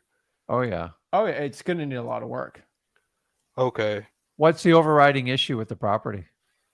So they said, so I actually talked to the tenants. The tenant says the inside, they don't have any insulation. Everything is outdated.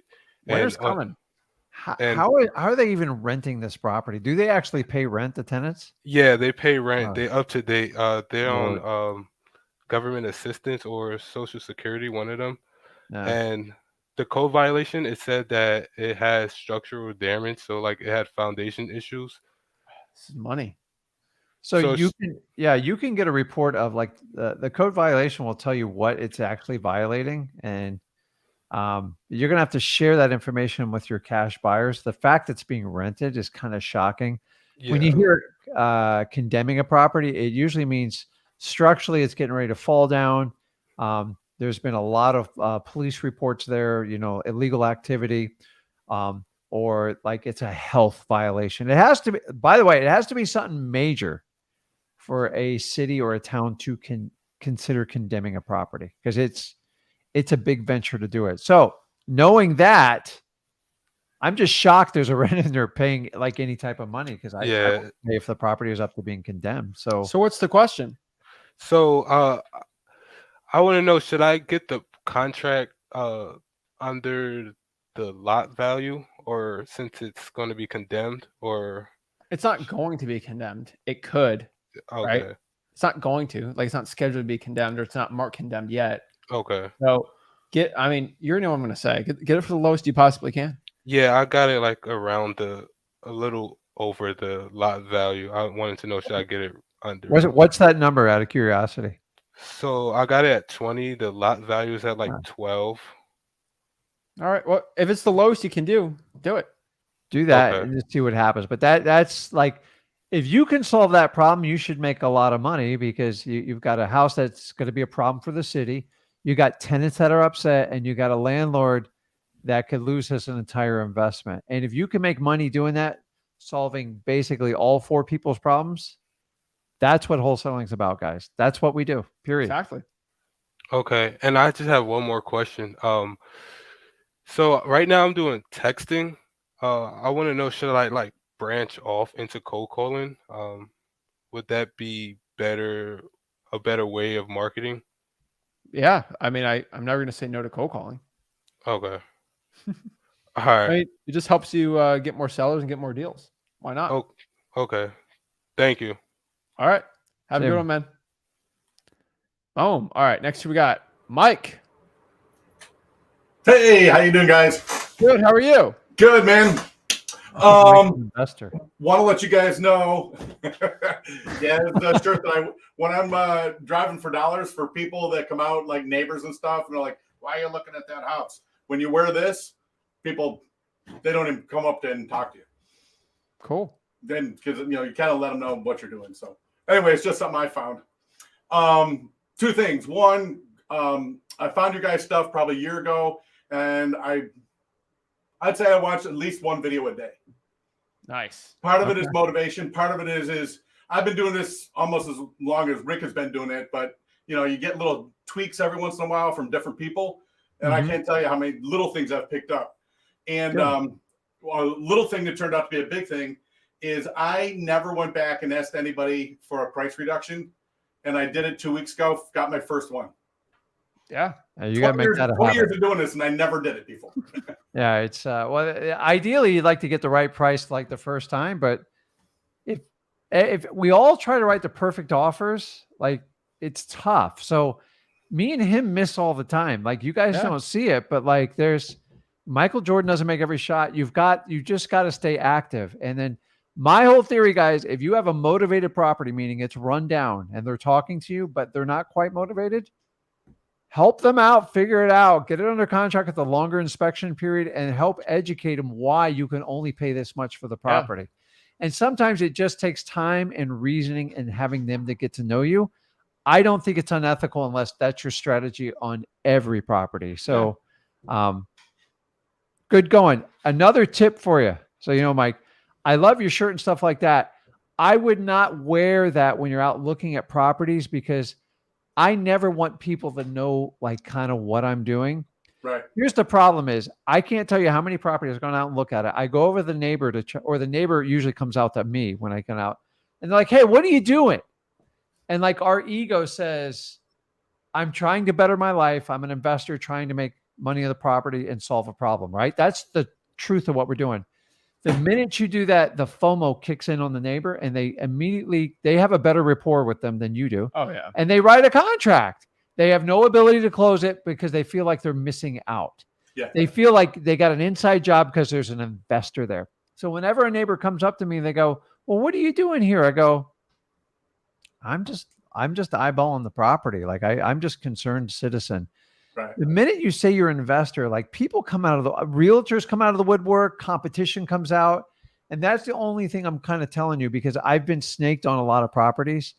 And sometimes when you're quiet and you keep what your mission is inside and you get intel from other people, if you show your cards, which I know a lot of us want to do, it can actually work against you.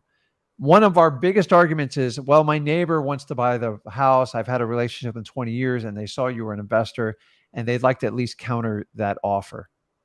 They don't have the ability to buy the house or do what we do. So that's just a tip. Do what you want with it. It's a free world. I love the shirt. I got to get one myself there. But the problem, man, neighbors, man, the minute they feel like someone's buying the house, they're like, "Honey, we got to buy the property. There's an investor over there. It means he's making money." I've had so many deals where the neighbor has it under contract or the tenants have it under contract and they're trying to get a loan and they go through the whole underwriting process to get denied the loan because they already own a house. Yeah. And it's so stupid. But a lot of these people think that they're just going to get another loan and they're going to rent it out and it's their next door house. And then on the day the underwriting doesn't go through, lock it up. And unfortunately, it happens all the time because I offer 150 and the neighbor offers 240. And I'm like, you know what? Fine. You lock it up for 240. I don't get freaked out. It comes in and then underwriting doesn't even make it to appraisal. And then they're like, "Sorry, we couldn't buy it." But what triggers that is they see it like they go, "Hey, I saw this guy walking around the house. He said he's an investor. We should call Sally and just get an offer." And she knows us. She'd sell it to us. And they ride it. And then the property sits around for months. They don't have the ability to close it because they don't understand having two mortgages and it really needs cash to close. So just a little tip. I lost probably. We're going to pass an inspection on all these houses. So. I probably lost 10 or 12 deals because I did exactly like what you did. So I'm just giving you like a little tip on it because it's neighbors, man. They have the ability to disseminate information faster in the internet. I don't know how they do it, but yeah, price reductions though. they work pretty well. As if you do that tip I kind of said before the last person, it's like, I always tell our sellers like, hey, you know, I don't know if I can do that price, but you're so stuck on it. I'm gonna have to bring this, and get this guy. And then I just gotta get intel from the buyer of what it really needs. And then I can do a reduction if I have to from there. Well, I want to apologize to you up front because you're my bad guy. I love it. I should be the bad guy. You make him your bad guy, right? My partner, Zach, man, he just won't buy for that price. Dude, it works though, right? It works like crazy. And you got to sigh. I've listened to your calls a lot, and I can always hear that, oh, I don't know. I talked to my partner, Zach, and he's just not going to do it. Yeah. Well, it's nice when somebody else Once I started doing that, else. the amount of deals we've done skyrockets. Like the profit per deal, it's crazy. Yeah. So you guys, you have to have a reason to get a reduction. If your plan is just to get a reduction every time somebody tried to coin phrase it like the haircut. And I'm just telling you, like, if a seller gives you a smoking price, don't ask them for a haircut. It's embarrassing. Like, honor your commitment to deal. But like, if you know the deal's really tight and you've warned them up front, then I'm all about it. I said, listen, I'll do that price if everything checks out. You know, for a fact, it's not going to check out. And then that's how I try to help sellers help themselves, because I've watched them enter in. We had a seller enter in like 5 contracts, same thing.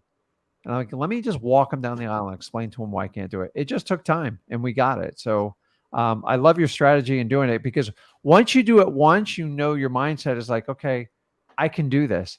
And I will tell you this, Mike, I've been doing this 20 years. I never stopped learning like this business. I learned something new, not every day, but like every other day. Yeah. And like this kid's taught me a lot. So it takes a lot to learn from someone significantly younger than you, especially that are your own. But like, he looks at stuff differently than I do, because you and me been looking at like the wholesaling industry for 20 years. And sometimes we get stuck on our ways.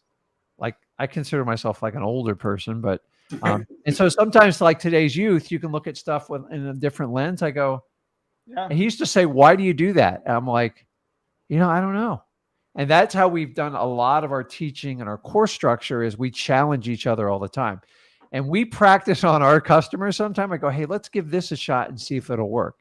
And that's how you learn. And like, I get excited about learning wholesaling, because anyone who tells you, hey, I know it all, you can only learn from these set amount of people, run, because that's not true. That's how dictatorships work. We are a free, open society. We want you to learn from us. And what you guys don't understand, by us talking to each and every one of you, we actually learn a lot too. Oh yeah. And apply it in our own business. So this is what do they call it? A symbiotic relationship too. Yeah. What you learn from us, we learn just as much from you. Well, on this particular deal, what it was is I negotiated the price, sight unseen. And it was a probate deal, and the seller was from out of state. So she didn't have like a lockbox or anything, and she was flying down here. And again, it's part of what we do. I mean, this was a probate deal, so there was a lot of emotion involved. Mm-hmm. But I told her we negotiated the price, but I said I'm giving this price sight unseen, but I've got to I've got to walk through it and see it. Yeah. So what ended up happening is I did the walk. She flew down. I did the walkthrough, and the carpet is lived on. If it was a rental, you could probably keep it, but if you're going to flip it to an end buyer, probably going to need carpet. So that's how I went back and got my price reduction is just walking through. And of course, the house was also painted like somebody that was living there that was older, where you've got different color rooms and stuff like that. And on a flip, you want to have that off gray thing for the whole house. But it doesn't need it. It's really a pretty house. Yeah. There's so many excuses right now to get a reduction. I get a reduction for anything, like I've done it so many times, but really what I've always found is you got the reduction done, but like most of the time sellers are okay with a reduction. Like it's kind of weird to say, and I don't use an excuse to always get a reduction, but you kind of already got them with the contract. It's like, all right, whatever. And they don't want to go through the entire process again. And if you haven't burned them and you've been respectful to them, they know if it's sticking and it's not moving. Like they're like, I just want it sold. Like, okay, it will. And they'll say, will that get it done? It's like, but I like to have a reason to go in for a reduction. It's kind of easier. So I've had people try to teach me this business. So like, you got to ask everybody like the day of closing for a reduction. I go, dude, that's ethically and morally wrong. Yeah. Sorry. If they didn't disclose something to you, that's a different story, but that's trickery. And that's just really greed. So it sounds like you're using it the right way. And now like you're really open to it. So just like keep doing what you're doing. And you get me excited when you say probate, out of state owner, like vacant and outdated. Like those are the best deals around. Yeah. I love them. And the thing about it is you go through a lot of the rejection when you call on these people and they're, you're a vulture, blah, blah, blah, blah. But when you get the one person who just wants to offload a house because it's a real pain in the butt for them and they're dealing with crazy heirs and all that stuff, you're really doing them a service. And that's really, when I get those nasty phone calls, you just don't understand. And me and him, we just kind of laugh about it when we do it. We're just like, it's entertaining. And he does it live, like unscheduled. He doesn't do real estate agents either. Cold calling real estate agents is not, when one agent calls another, it's like a lawyer calling a lawyer. But like when you call, regular FSBOs and stuff like that, man, you got to be a tough person, but like you can't let what people say bother you, because who cares? Does it really change your day? And if you let it wear on you, then it affects your family and affects your outlook on the business. Whereas you go, listen, I called 200 people, but I got 4 people who want to like do a deal with me. That's it. You got to concentrate on the 4. The other 196, what was it? Water off a duck's back, right? You got to let it go, because it will ruin your day. Every day is a choice if you want to be happy or not. It's your decision. If you let somebody else influence if you're going to be happy or not, especially in a cold calling environment, it's really tough to cold call. I can absolutely tell you though, but for anybody that's not doing probates, once you start doing probates, get used to talking to lawyers. Oh yeah. Yeah. So I remember we always just try to beat the lawyer. If you can beat the lawyer, then great. But a lot of times you have to work with them. Sure. Yeah, a lot of, and they're slow, and slow's not even the word. It's like what do they call it? It's a sloth, right? Like the other one just goes like, I go, dude, it's just a document. Send it over. Let's get it signed. Like 2 weeks goes by just to send one document. DocuSign's crazy. But FYI, using that tone with them slows it down. I never use that tone with them. But I'm just saying, don't. I know that's just what I'm thinking. So and me too. I know it's painful, man. That's why I try not to let them be in control. Question. The thing about it is obviously the market has changed, given what's going on. Are you guys still doing JV deals? We do JV deals. It just got to be the right deal.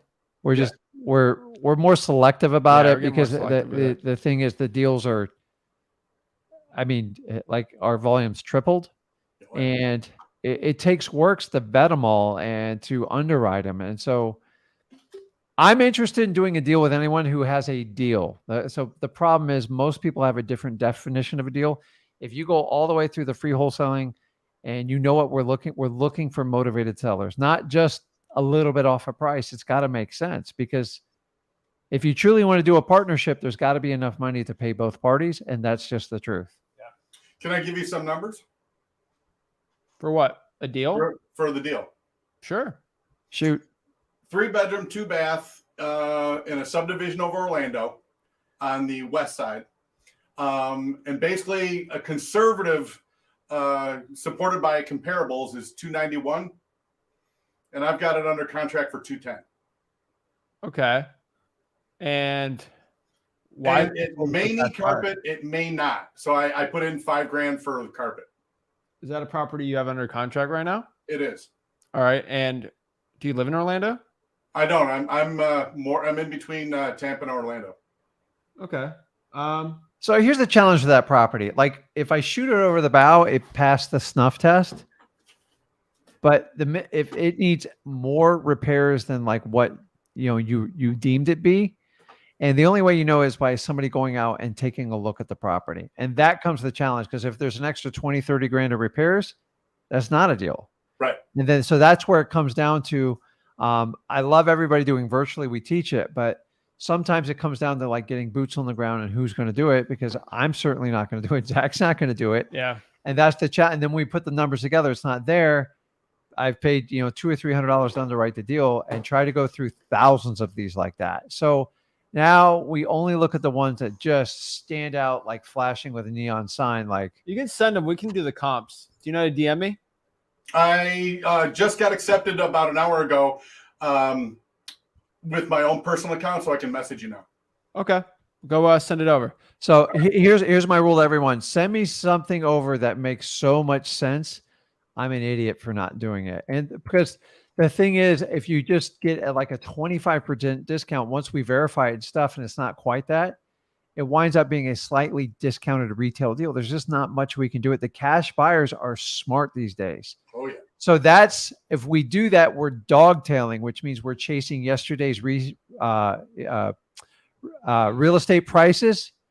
And we can't do that. We know our sellers are doing it. We can't do it. So when it comes to me, it's a quick decision. And a lot of times it's just, no, I don't waste time. I'm going to be brutally honest with you. Like, hey, this is not a deal. This is what you need to do. So well, one of the things I always do with my properties, I do a walkthrough video. Mm-hmm. So I'll email you a link to the walkthrough video so you can just watch it on the video.